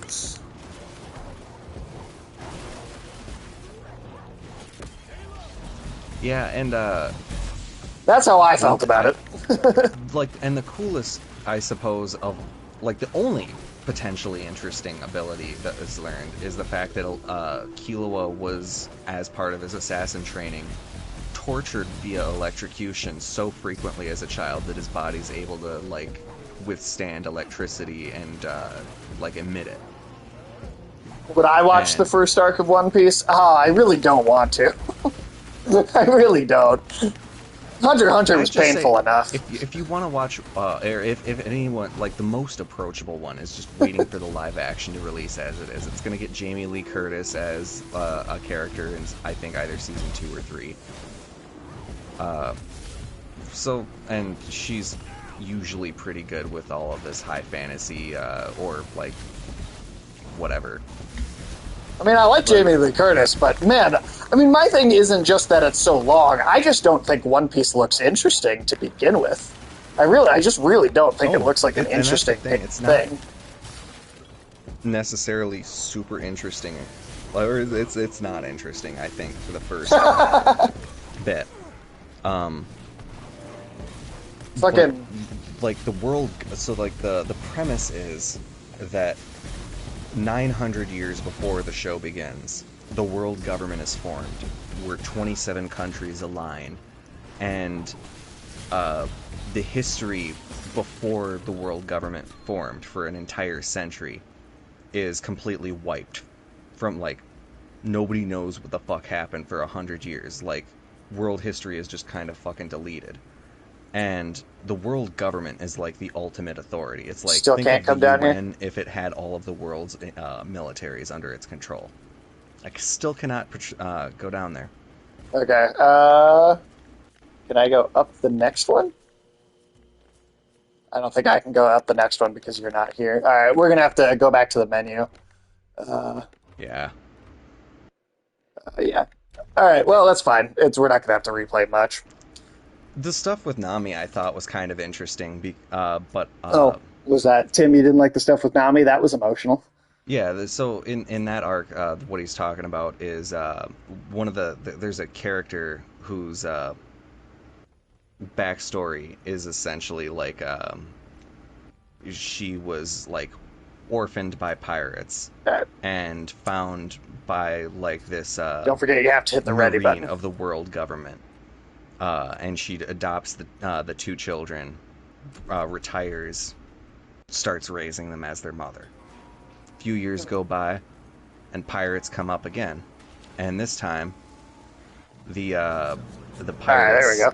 they're there to stay, and they're demanding a tithe from everyone, and it's $100,000 dollars per person, and $50,000 for children. But she only has $100,000, so she uses it to pay for the 2 children, and then both the children have to watch as their adopted mother is executed, along with everyone on the island who can't pay for it. And then she has to live under because they then start occupying the island, and so she leaves the village behind. Ouch. And starts working for the people that killed her mom, because there's no other way for her to free her people. So she's offering, or she's like, I'll give you my life, or like for the next 15 years or whatever. And if I pay you $100 million, you'll leave the island behind, because that's more than the village would ever be able to give you. And so he's like, fine, $100 million for your island's freedom. Otherwise, you're dedicating your life to me. And so she spends 10 years in indentured servitude as a cartographer, and her whole island begins to resent her because they think that she just completely swapped and abandoned the people that took her in. And that is kind of her backstory. Did it need Sage's ears are 20 puckering to up at 30 murder. episodes? yeah, I puckered up a little bit at the murder part. But no, did it need 20 episodes, Tim? Nah. I think there was To tell that part story? of, that sounds like an that- episode's worth of story to me. Like, when there is seriously a part in the anime where Luffy has his foot stuck in a rock for like 3 episodes, and he can't move, Jesus and so Christ. he's just taken out of the fight. The strongest fighter is taken out because his feet are stuck in rocks. his foot stuck in a rock for 3 episodes. Are you fucking serious? Yeah, oh and my! then he gets- that sounds yeah. like such a waste of time. That Oh my happens god! 2 more times in the show. Oh my god! Are you serious? That happens 3 times in the show. See, Yeah, this is why I don't want to watch. Every time I hear something new about One Piece, it just makes me want to watch it even less. Yeah, the show doesn't do anything like that, and the show actually does make it quite a bit more brutal. Whereas, like, the anime is like, oh yeah, let's tie their hands and behind their back and take them into jail. Zoro, the bounty hunter, just takes people's heads. He turns in bounties by executing pirates, and then you find him with like a bag of heads, and I was not expecting the live action one to be significantly more brutal, and showing like because there is a decent amount of blood in the anime, but Oh it is wait, like sorry, come back here. I totally didn't see what we were supposed to grab, but it's right here. Must have been in a hurry if he dropped his damn crossbow. Afternoon Tune asks, Tim, would Sage like the fight scenes? Now, keep in mind, I didn't give a shit about the fight scenes in Hunter x Hunter, so if that tells you anything. Are you stuck again? there we go. Oh, okay. I was gonna say, goddamn, we just ran into a glitch. There we go. There's a little thing right here. Oh, there's more stuff? Oh shit, we got a crossbow. Oh, nice.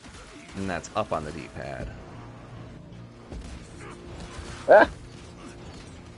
Yeah, no, Tim, would I like the fight scenes? Now, keep in mind, I didn't give a shit about the fight scenes No. in Hunter x Hunter. No, I mean, there's like a couple fight scenes that I think might be particularly compelling, like the swordsman who challenges the world's best swordsman is very clearly outclassed, but and the swordsman's just like, come on dude, just fucking give up, why are you fighting me? And he's like, I can't back down because of honor. A man or a warrior with scars on his back is no true warrior. And so he just fucking drop, or like his blades are shattered, and he's just like, all right, finish me. I mean, like he survives, but it's like a whole like mini arc in them nursing him back to health because like, see, that just exhausts like, all right, me. sure, yeah. The fact that there's an arc about nursing him back to health just exhausts it's like me. Just not hearing that. entirely that, but it's like their second strongest fighter is laid up as a result of whatever. The fight scenes in One Piece are better versus Hunter x Hunter. I mean, I believe that. I don't know. There's just so many things about it that make me not want to watch it. Like I just if I actually ended up liking One Piece, that would be one of the most surprising things that has ever happened in my mind. If I somehow found myself enjoying One Piece, that I would be shocked. Yeah, I mean, I don't want to watch Dragon Ball because of how long it is.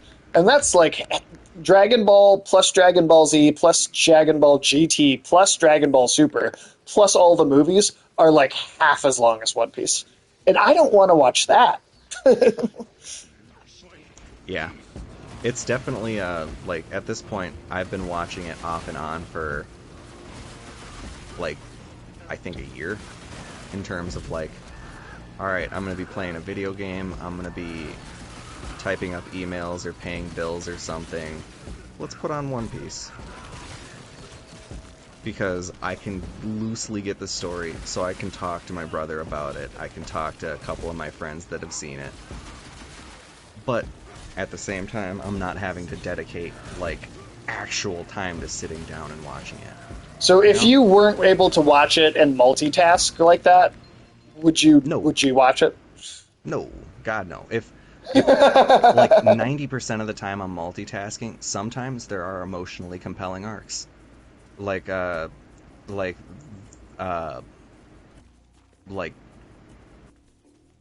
don't want to spoil it because Afternoon Tune isn't actively watching it. Right. But they're like there is a decent amount of time that goes by without anyone actually dying in the show, but there is when it does eventually happen, it is one of those kind of like, oh shit, I legitimately didn't think the mangaka would actually go there, especially with how graphic it was. Because some of the blood and gore is censored from the manga in the anime to kind of appeal to a younger audience, but that is one of the areas in which they did not really pull punches. That's I cool. mean, I guess they probably pulled punches compared to like Jujutsu Kaisen, but Right. Well, Jujutsu Kaisen is way more brutal to its cast. Hey, Darren, how you doing? We got filling in the gap in the how's chat. it going? It has been a moment. We've missed a couple. We've missed a couple streams because I had a migraine one week and then Tim had a migraine another week, so we haven't been on as frequently in the last couple. But we're back at it tonight. So welcome in. How are you doing, man? How are you doing tonight? We're both doing pretty good. We're just talking about. Well, Afternoon Tune, I am sorry. I know that you want to try and get me into watching One Piece, but I just don't think I can do it. I just don't think I can do One Piece. I'm willing to watch a lot of other stuff for reviews. Like truly, a lot of stuff. I'm pretty open, but man, some of those just absolutely massively long shows. I don't know. Let's see. I've been elbow deep in Elden Ring DLC. Tons of lore. Now, Tim, I know you have also been super into that as well. Yeah. Yes. Holy crap! I'm almost surprised I haven't heard you say you finished it yet. I'm 90%, or I say 85% complete with the entire thing. I'm talking about like every lootable or interactable thing, every quest line, everything. I am roughly about 40 hours into that endeavor. Wow. And so that's a lot. At that point, I kind of I stepped back because I'm like, at this point, I've put about 300 hours into the base game. I'm putting 40 hours into the DLC. I don't want to burn out on it. Sure. I want to savor it because it's also the last Elden Ring we're probably going to get for, I'd hazard a guess, 6 to 10 years if we get anything else. I think they will do a sequel. I mean, they said the fans have spoken and they want more Elden Ring, right? So I think a sequel's inevitably in the cards. What, these cobwebs are not flammable? Bullshit.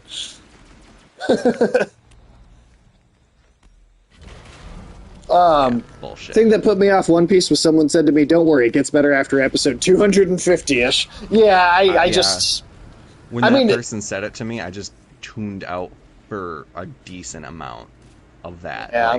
To the point where I was just like, I've probably missed entire episodes worth of stuff. But yeah, at the I same just... time, don't fucking have an entire minute where people are going, like the music's going, dun, dun, dun, dun, dun, dun, dun. And that sound nothing thing else is happening. Yo, and it's like panning to the different faces that are all, it's like showing everyone's reaction, but like 5 You can do seconds that at a once time in a story. per face, and there's like 10 faces that it's panning through. So it's like an entire fucking minute. Heard the live action is pretty good, though. I've heard it's really good if you're a One Piece fan, but I feel like if you're like me and you don't like One Piece or are not interested in One Piece, I feel like I feel like I probably wouldn't like the live action either. But I could just... maybe I'm being judgmental. I did get distracted talking about Nami's arc, but the world government forms, takes out all the other countries that are not a part of the world government. They are now the sole power.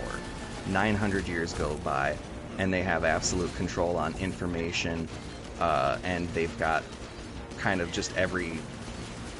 Like, theoretically, they're supposed to be the protectors of everyone, but realistically, they're the protectors of the people that exist in this place called Marie Joie, which is where these, like, 900 years ago when the world government formed, like, all of the kings of those 27 countries took their families in the royal lines and moved to this like fucking holy land, and they started essentially ruling as god kings. How long does And it so- take to get from before the story's about this? Like fucking, I think around episode 250, actually, yeah. Okay, so that's what they say. When they say that it takes that long to get good, they're talking about this particular element of the story coming in. I mean, Yeah, is it because, like there's not a villain really until that point, or like there's not like a There's big like ongoing occasional villain? enemies and stuff, but like it's the entire thing is like the protagonist wants to become king of the pirates, and there was only Right. one king of the pirates before, and Ooh. they seem to share like they're like there's characters throughout history that have seemed to be on the fringe of like world altering events, and they all have the middle name D. And he doesn't know where he was born really or anything deep. about his parents. He just knows that his name is Monkey D. Luffy. And so his Oh. name seems to come up a lot in that. And so he seems to be like he's got like this really dumb power in that he's just like super stretchy. But it is rather interesting seeing some of the variations, like what can you do with stretchy powers? Because he does kind of. I mean, I've as the seen series Marvel goes and on. DC get very creative with those already, so I feel like I'd be surprised to see stretchy Yeah, see, powers I haven't if you've seen seen already. stretchy powers done well before, I have not seen a ton of like for as much DC and Marvel as I've read, there are some serious gaps in it, and so Well, I guess the my thing is, stretchy the powers stretchy makes it- powered characters in Marvel and DC have not been done well outside of the comic books. So that's why you haven't seen them. That's why you haven't seen that stuff, because they've never been adapted into movies in a way that's good. That's a good point. There's only one king of the pirates, and that's LeChuck from Monkey Island. See, that's what I'm talking about. Fuck yeah, Monkey Island. I dig that shit way better. Best stretchy powers than the Incredibles, because she can stretch that ass. Well, yeah, because Elastigirl actually did come off as like a competent like martial artist who utilized her ability to like stretch to like dodge attacks incredibly consistently. The thing is the Incredibles is just the only good Fantastic Four movie. that's what the Incredibles is. So kind of the same thing, I think.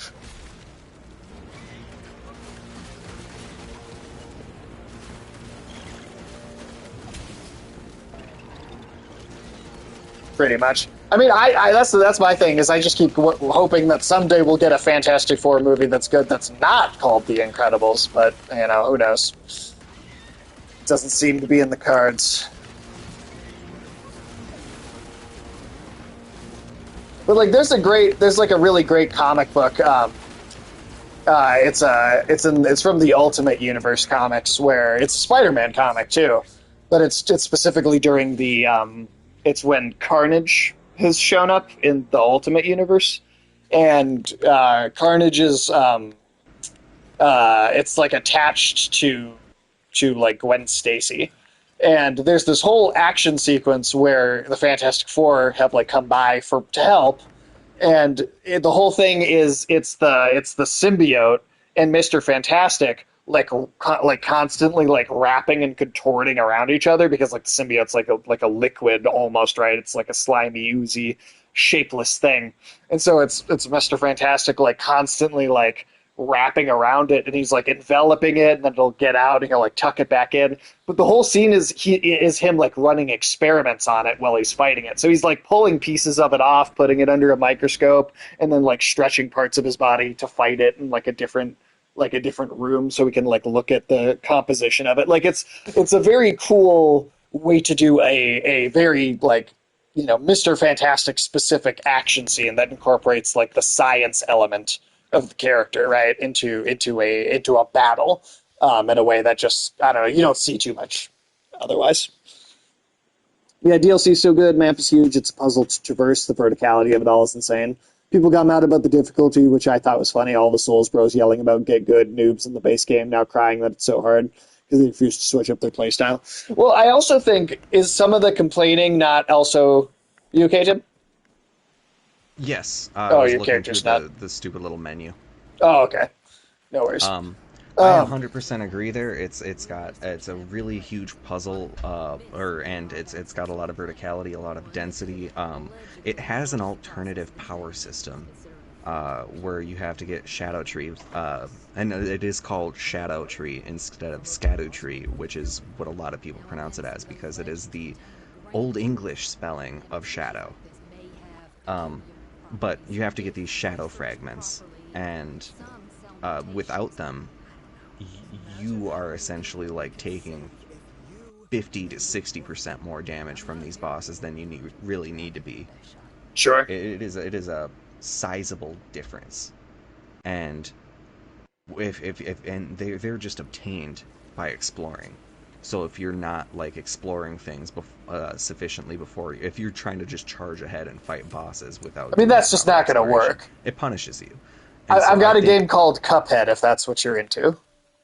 yeah, if you want a boss rush, their Eldest Oh, Souls come back. is a pretty good boss rush, but They did nerf that and upped the buff from the fragments. What I heard was that, so I actually heard about this, because the Rage Select podcast, which I think is a great podcast, everybody should listen to, they were talking about this, and they didn't totally nerf it, but what they did is they changed it so that, like, the earlier fragments you get give you more, but the later fragments give you less. So it ultimately balances out to the same amount once you have all of them. It's just that the first couple give you more at a time, and then there's diminishing returns as you find more and more of them later.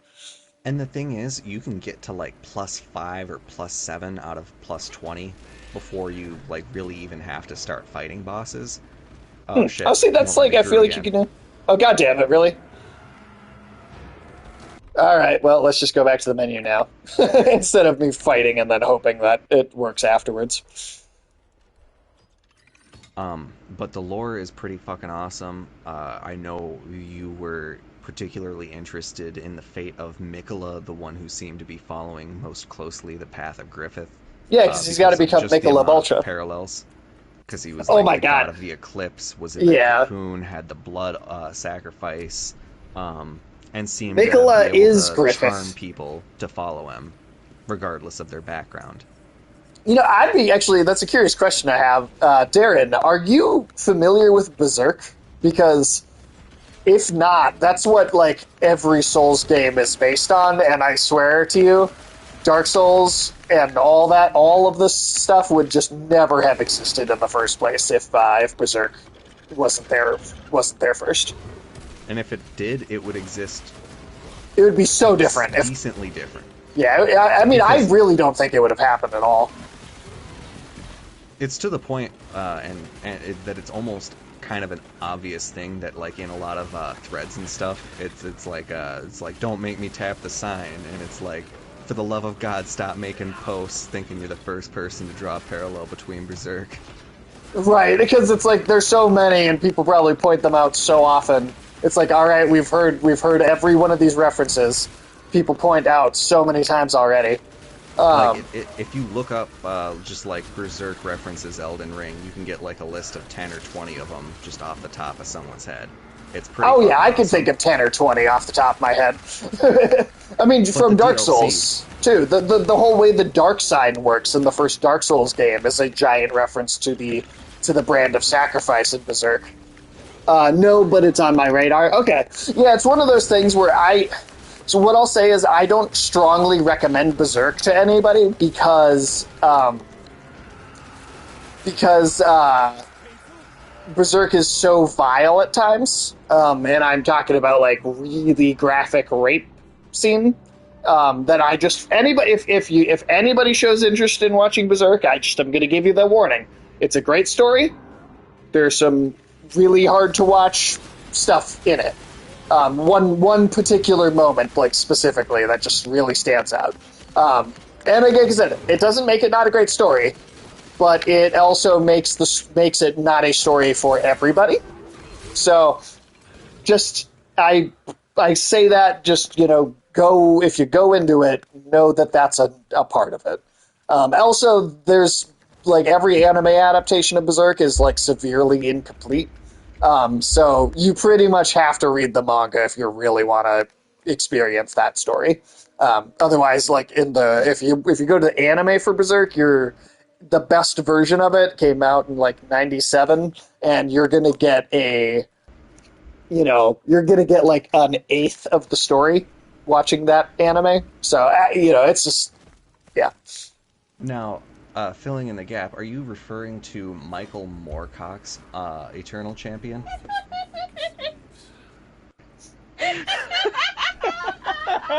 I'm sorry.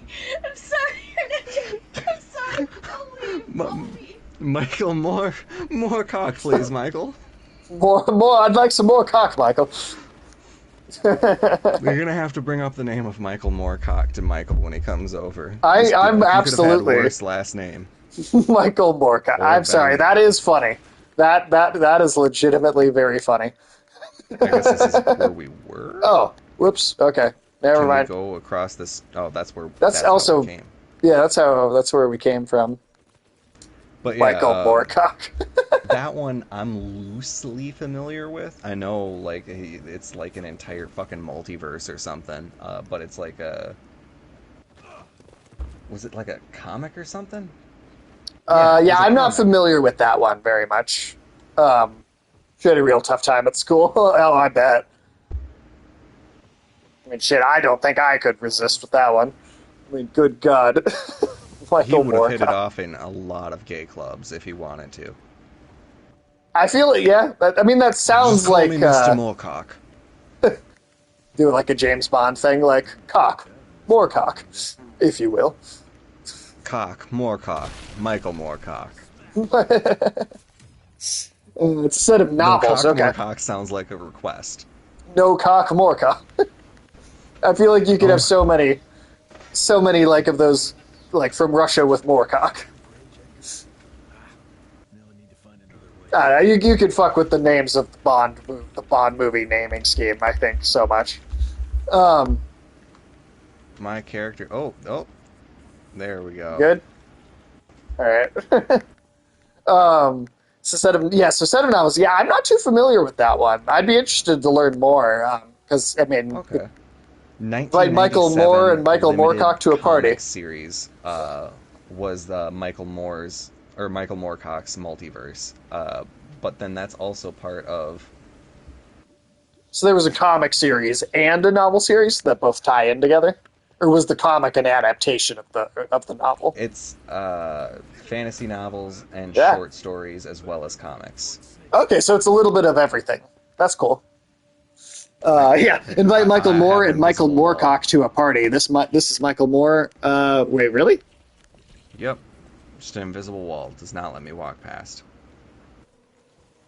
God So I damn guess it! try proceeding until you get to a thing that won't let us proceed, and then we'll just go back to the main menu. Fucking hell. Yeah, I this will game's say got some this serious now makes, glitches. Like, 6 times total that we would have had to. Restart completely. Yeah, Or this is the at least go 6th back to the menu. co-op progression, like co-op breaking bug.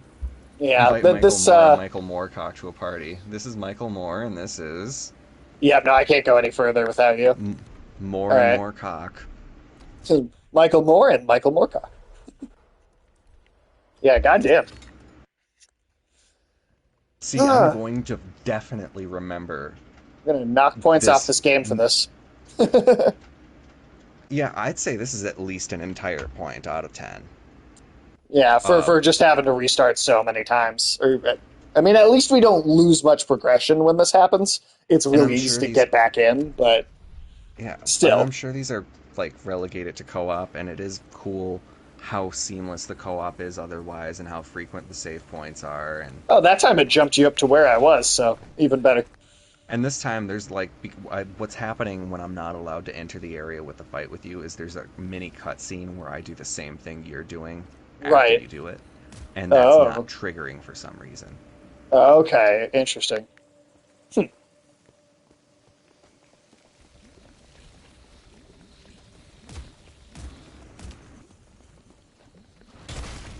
Oh. Alright.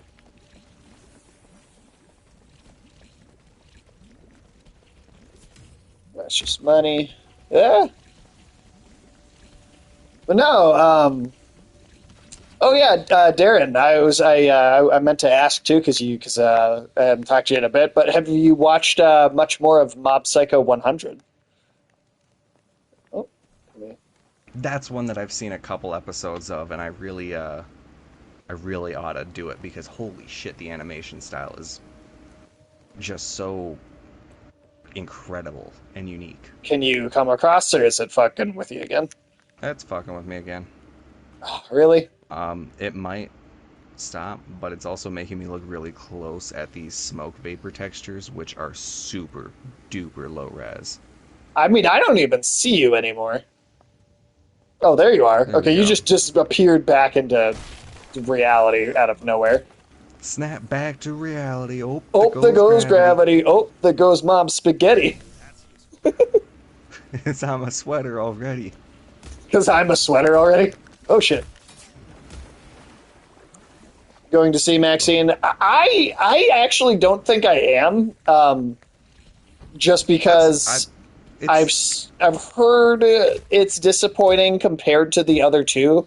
And I just honestly don't go to the theater that often anymore. I might start going to the theater more again. Because I'm going to be starting a new job in the near future. But until that actually happens, I don't know. But also Maxine, I guess, because like I personally thought X was way overrated. Like I thought it was just okay, and people were really all about that movie, and I thought it was like all right. I did see Maxine, and I can kind of concur that it was exactly that. It was all right. And so I thought Pearl was really good. I thought Pearl was just far more interesting than X, but if Maxine is a lot more like X, I kind of don't care that much. Yeah, it's like X if the survivor of X went to Hollywood, and it's that. It's Yeah. like that, and is. That's just what it is. Yeah. Yeah, I don't know. It just doesn't sound that interesting to me comparatively. I don't know. Yeah, I'd give it a solid 6.5, 7. It's not bad, but it's not like when I saw Pearl, I was like, wow, this is actually pretty solid. When I saw X, I was like, oh, this is kind of reminds me a little bit of Cabin in the Woods with the heathens, they need to, they're being hedonists, we gotta kill them. And then one of the girls can survive. Would you say so?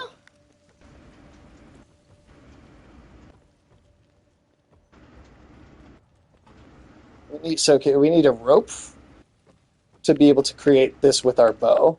Oh. We need to find a rope first. Yeah, we need to find a rope first. Where are we getting a rope? God damn it. Interesting, though. I wouldn't have said I wasn't reminded of Cabin in the Woods at all. I was reminded of it in the sense that Cabin in the Woods kind of pokes fun and says that you gotta that part, yes. There's the 5 sacrifices, and one of them can survive, but they're all being punished because of their various forms of sin, of sloth, gluttony, lust, envy, that kind of shit. Well, in Cabin in the Woods, though, the whole idea is that the gods are a metaphor for an audience that doesn't want to see interesting, different plot concepts played out. And that's kind of what we get with X. Right, X is just kind of the same old thing. Well, I think X was just kind of the same old thing again, and it wasn't new or interesting. That's why I thought it was kind of lackluster. I thought it was the thing done, and done, stuck on the chain. I'll probably be up in 15 seconds. Alright. Oh, there it goes. Still hear them saying that you'll never break the chain. Never break the chain. Yeah, that's a good song. Except but no, when I it just does. didn't. I felt like X was kind of the same plain old thing that Cabin in the Woods maybe was making fun of, but because to me, I would say that Cabin in the Woods is the same kind of takedown of a genre that Austin Powers was for the Bond franchise. Yeah. And that X is an example of here's the kind of movie that is not what you should be doing. Now that we have a movie like Cabin in the Woods to point out why this is not, or like to point out all the things about this that make it unoriginal. Yeah, and my willingness to see Maxine, I suppose, was two things. A, because my younger brother really did not learn the lesson from I'm blanking on the name of it now. Oh, Cabin in the Woods. And it's kind of interesting because I mean, I was curious to see it based on Pearl, and then I heard you and a lot of other people say what it was kind of more like, that's where my hesitancy comes from. Sorry, I had to take a phone call there. No worries, Darren. You're all good. But I'm sorry, Tim. Keep going. but like, and the second one was because I am a particular fan of Mia Goth. I think she, like, seeing her in she's interviews good. and what she's like as a person, like, she does incredible acting to get to the level of, like, viciousness and brutality as she's capable of in those movies. And I'm really curious to see where she goes, not just with, like, horror, but just, like, in general with her career. But Well, I do if the think that Blade script movie didn't ever work. gets made, she's supposed to be the villain of that. But I kind of don't think it's going to happen because directors and other actors keep dropping out of it. So Mia Goth is good in them. Yeah, no, I think I believe that. I mean, because she was so good in Pearl, but I think Pearl also had a really great script for her, right? She was also in X, wasn't she? Yeah. No, that's Pearl's a prequel to X, right? That's the old Yeah. lady in X, and then so she's the And old then- lady in X under a bunch of makeup, and then she's also the young main character too. So she's two characters in X. She's the old lady underneath a bunch of makeup, and then she's also the girl, the Which is survivor. great. And then Pearl, she plays that same character when she was young, right? But yeah, I mean, I was actually pretty interested to see Maxine. I just, based on so many people that I trust saying that it was not that interesting compared to Pearl, that makes me not care. Because, like I said, I don't see that many movies in the theater anymore, at least recently. I might start to get back to seeing more movies in the theater again. But I, at least as of right now, I'm still very picky about what I go see. So like, Longlegs, I think, is the next thing I'm going to go see at the theater. That's the new Yeah. Nicolas Cage movie where it's a horror movie. It looks very well shot. He plays a serial killer that's also possessed by a demon, which sounds just like some Nicolas Cage would do. So I wonder how the new Wolverine Deadpool movie will turn out. See, I think that there's potential for that to turn out well. For a few reasons. One, I think it's sticking with a more kind of small scale creative team. That is, I think, able to produce something more interesting on a smaller budget. So I think for one reason, that is a reason to maybe say Deadpool and Wolverine could be more interesting than some of the other recent Marvel stuff. The other thing is that Marvel had a lot of flops and a lot of not great stuff, I think, in Phase 4 and Phase 5. But I will say, they did acknowledge that they put out a lot of stuff that was of lesser quality, and they canceled and delayed like every single thing they were working on, pushed all of it back years, and now Deadpool and Wolverine is like the first thing to come out since they pushed everything back. So to me, it's no guarantee for sure, but I think that it at least is it's a sign that they realized that they were making too much too fast and that a lot of it was not as good. And they took a step back and said, okay, let's reassess. Let's make less stuff. Let's spend more time making the things that we do make. And then, who knows, maybe the stuff still doesn't turn out great. Maybe it does. But at the very least, to me, it's a sign that they recognized what was wrong. And they're trying to take steps to try and fix what was going on with their production schedules and why so many of the things that they were putting out were not as good. So it's my hope that we can see a return to form for Marvel and see an uptick in quality. I hope that happens. I'm not holding my breath, but I think Deadpool and Wolverine, there's at least... there's some footprints back here outside. But I think that it's at least got a better opportunity than a lot of other stuff has in recent times. I mean, that's also why I'd say I think that the Fantastic Four movie that's coming out in another year or two, also, I think that does also have some potential. Because, again, it's coming out after they pushed everything back, after they realized what they were doing wasn't working, after they've reassessed and tried to kind of fix things. So, again, by no means a guarantee of a uptick in quality, but it's at the very least, I think, a sign that they are at least attempting to fix what's not working. It could still turn out to not work, you know? Like, it could totally still turn out to not work. But I hope at least that it works. I hope it does. Because I want to like the stuff Marvel's doing. I want to. See the riff tracks for Silver Surfer. That was the best thing to happen to the Fantastic Four. No, I actually haven't. I've watched the riff tracks for many a film, but I have not seen that one. But I'm going to have to watch it now because that sounds great.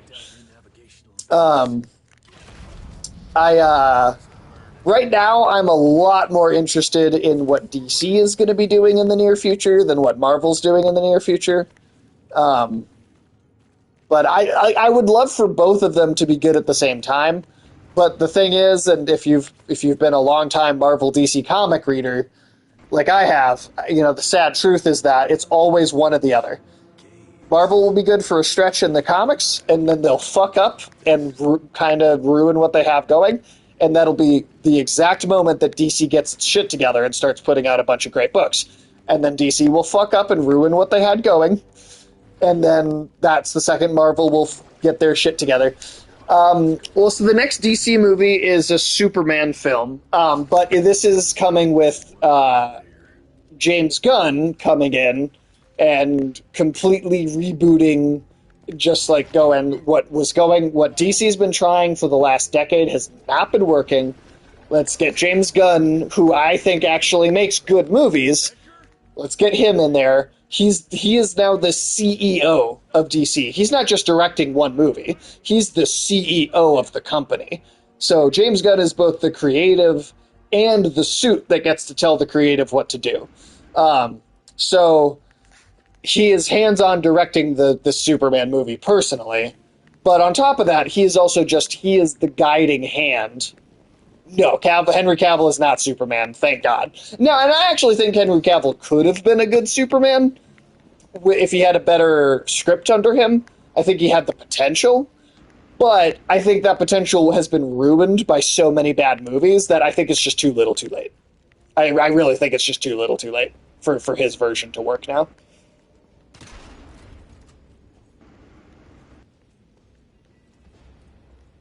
Can I not move this? Cavill is not still Superman. No, yeah, he's done. He's done.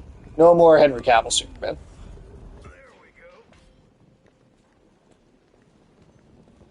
So the actor playing Superman is an actor named David Corenswet. The only thing that I could think of that's super mainstream that he's been in... Oh god, am I stuck now? No, okay, there we go. The only thing I can think of super well known, that he's been in maybe is the horror movie Pearl. I don't know if you saw that, Darren, but he was like a film reel projectionist in the movie. Why can I not? Okay. There we go. And I think he looks great. I think I've seen multiple things of him where I think, hey, he's totally got the personality and the Pearl. I think Pearl is really good. It's like a portrait of a serial killer where it's a serial killer movie, right? And it's kind of a horror film, but the main character is the serial killer. And it's a movie that is just completely from the perspective of the serial killer. It's also a female serial killer, which is also just less common, right? But it's such a like character study of a serial killer where it's not about them getting caught or about like some big thing going down where they have some confrontation with another character. It is just like a personality, a real in deep personality study of a serial killer. So Pearl, I thought was very good. David Corn Sweat plays a side character in it, and he's great in it. And he's been in some other things, but the whole cast for the Superman movie I think is fucking perfect. Was it Rachel Brosnan from Marvelous Mrs. Maisel is Lois Lane? I think that's fucking perfect casting. She's kind of already kind of looks like Lois Lane in that Marvelous Mrs. Maisel show. She's already like totally that character to me. And another thing too that I love about this, James Gunn is saying for this rebooted DC, James Gunn is saying no origin stories, no more origin stories. This is a world that already exists. Superman's been Superman for a while.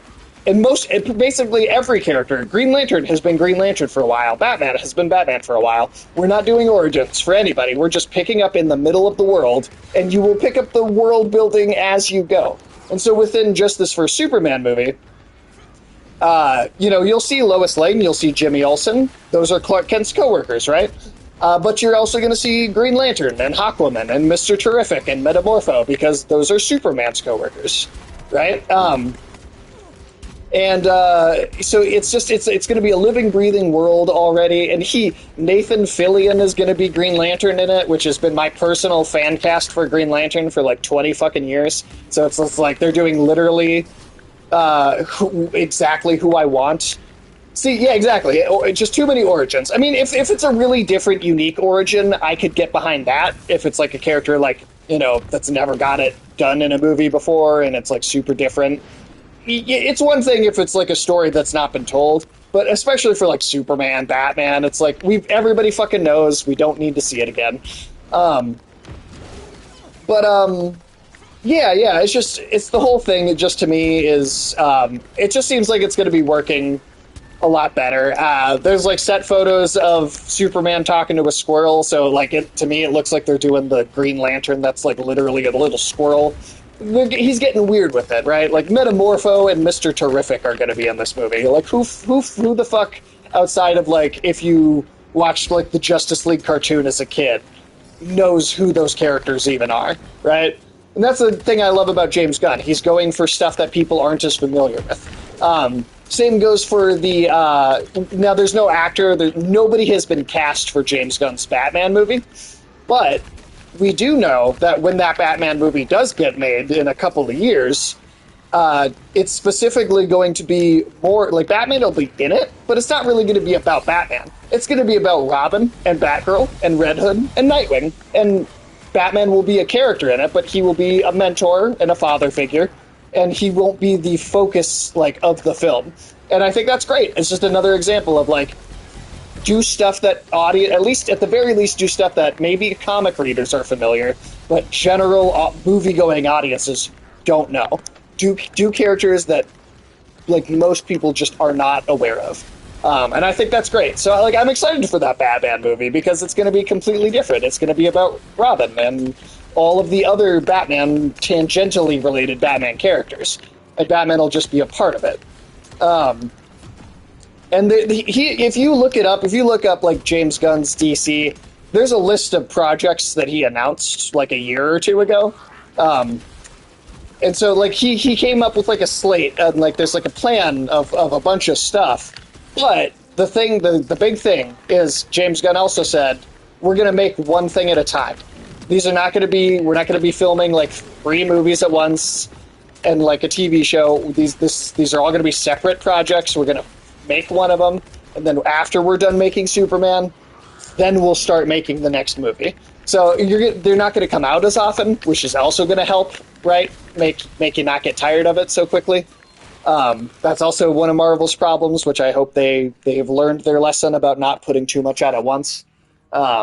but James Gunn seems to have a real good head on his shoulders with DC. So like you're going to get a DC movie, one DC movie in 2025, and then maybe there will be one DC movie in 2027, right? Like it's just, you know.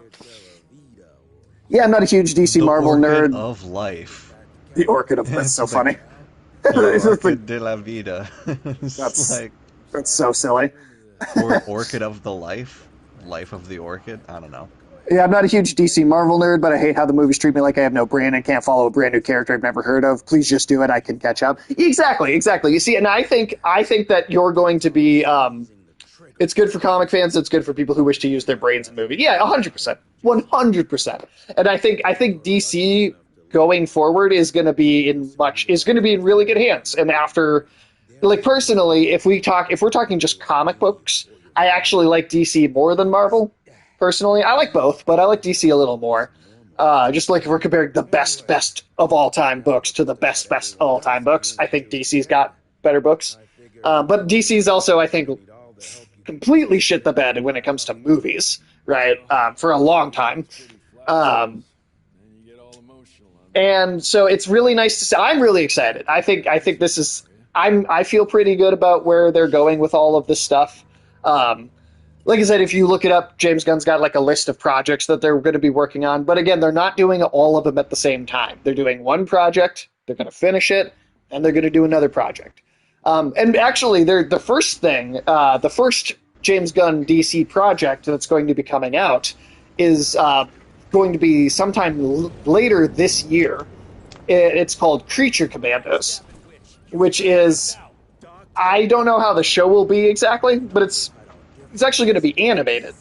And so that's also nice because DC's James Gunn's not just going to do live action movies, he's going to do animation as well. So the first thing is Creature Commandos, and the comic book Creature Commandos is like Dracula, Frankenstein, and the Wolfman fighting Nazis in World War II. And so I don't know what this cartoon is going to look like exactly, but it already sounds great because that's a weird fucking DC comic that most people have not heard of. Then James Gunn's like, my first project's not even... Before I do the Superman movie, the character that everybody has heard of, I'm going to do Creature Commandos. Some nobody fucking knows what that is. Yeah, I think a lot of the DC animated movies are pretty good. I think they could be... I think they used to be better, like a little further back in time. I think they could be kind of hit and miss nowadays, but I still think some of them are really good. Like some of them I think are not great though, like their Killing Joke animated movie. I did not like how they adapted that book at all. But on the other hand, the Long Halloween one was really good. Superman calling someone a wanker. Oh, was that Superman versus the Elite? Because that's a really good one. But yeah, like another one of the James Gunn's DC that I'm really looking forward to. They're doing a Swamp Thing movie. It's gonna be like more of a horror film, and I think they're gonna go for the full R rating with it. But it's also gonna be the guy directing that is gonna be James Mangold, who directed 3:10 to Yuma, the 2007 remake of the old 50s movie, one of my personal favorite Western films of all time. And then he also went on to direct Logan, which I think is like maybe the best X-Men movie that ever came out of the Fox, like X-Men stuff.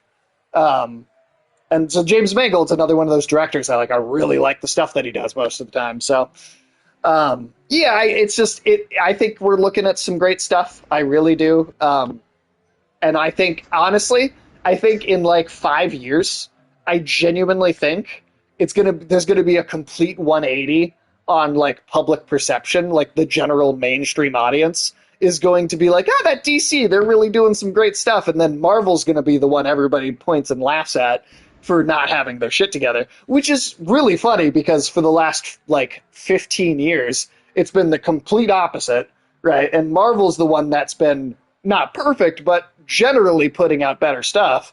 And then everybody's pointing and laughing at the bad movies DC makes and then laughing at them. And I think we're about to see a complete 180 on the kind of cultural dynamic between those two companies, which again is actually, in a way, really faithful to how the comics have always been for both companies, because it's always been like 5 years of great Marvel, then they suck, and then DC will be great for 5 years, and then they'll suck, and there's always this weird back and forth between them, and I don't know why that's always the case, but for some reason they just can't be good at the same time. But yeah, that's my trying to hype everybody up for the DC spiel. The thing too is, like, I am going to be 100% honest. This Superman movie can't just be good. It has to be great. It has to be, like, amazing. Because there has been such a horrible track record of DC, especially with the Superman character, for so long now, that to get general mainstream audiences interested in DC as a brand, you're going to have to put out an incredible film. Like, it can't just be a good movie. Like, I mean, I'll enjoy it if it's just a good movie, and I think a lot of people will, but to actually, like, claw back Superman's place in pop culture, right? You need something that's great. Something really great. And to get people to pay attention to the brand and to care about it. It's gotta be, they gotta aim high and achieve high. So yeah, that's my DC spiel, trying to get everybody hyped up for it. Effective. I hope so, because it's the thing where, like, watching Marvel at its best, which I think is like Infinity War and Endgame, I think, you know, they made missteps along the way, but those three, those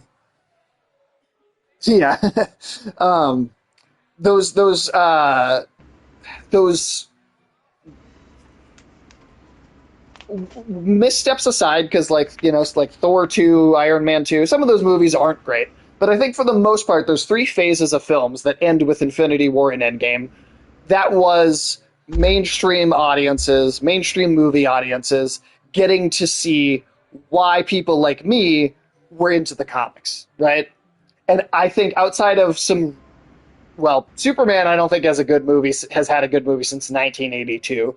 And then Batman has had some great films over the years. But outside of those two characters, I don't think there has been a opportunity for mainstream audiences to get to know why DC Comics can be so great. Like, I just don't think that opportunity has even existed in the first place. Like I said, I don't think there's been a good Superman movie since 1982. It's been so long since that character's been done right in live action that, like, no wonder there's a lot of people that just don't like Superman, right? Like, because it's been fucking forever since they've been given a reason to like Superman. So, I don't know. I'm really excited about the chance for DC to actually work in that sort of space and to actually be good and to have, like, significant amounts of quality and attention put on that quality. I don't know. I'm really excited about it, and I hope that this stuff comes together. Yeah. July 2025, Superman Legacy. That's what's coming out. Couldn't agree more, DC. Jeff, sorry, I wasn't letting you talk at all. No, DC's I on figured I'd type it. Yeah, on this couple, something truly great if they manage to sidestep the foibles and follies of Gunn's predecessor. Yeah, 100% agree. 100% agree. Plus, it gave me a chance to use foibles and follies. That's a great little thing there. But yeah, well, thank you everybody for hanging out with us. We are at the end of our time for the stream. Tim, thank you as always for streaming with me and for listening to me just rant and rave about the things I like. And thank you to the 7 people currently watching right now. You're the reason we keep going. I mean, we'd probably still do this without you, and occasionally we have. We have in the past. We really do enjoy your company. Thanks for filling in the gap, Afternoon Tune, stopping by. Thanks to everyone who's in the VOD right now, listening to our sultry voices bitch about the state of Marvel. Hell yeah. Thanks for having me, Sage.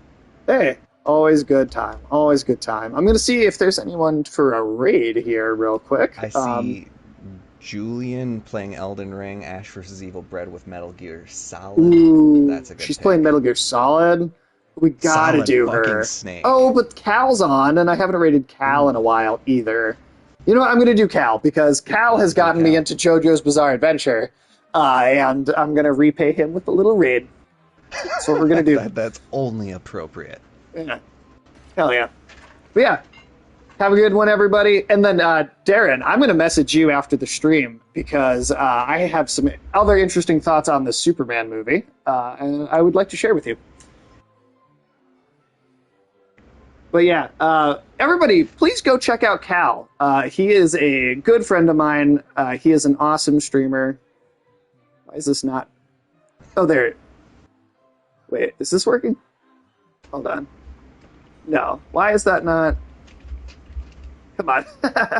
Why aren't you working? Really? Like that? You're gonna be weird? You're gonna be weird about it? Wait, what? Did you start it? Yeah, I started it for you. Oh. There we go. Awesome.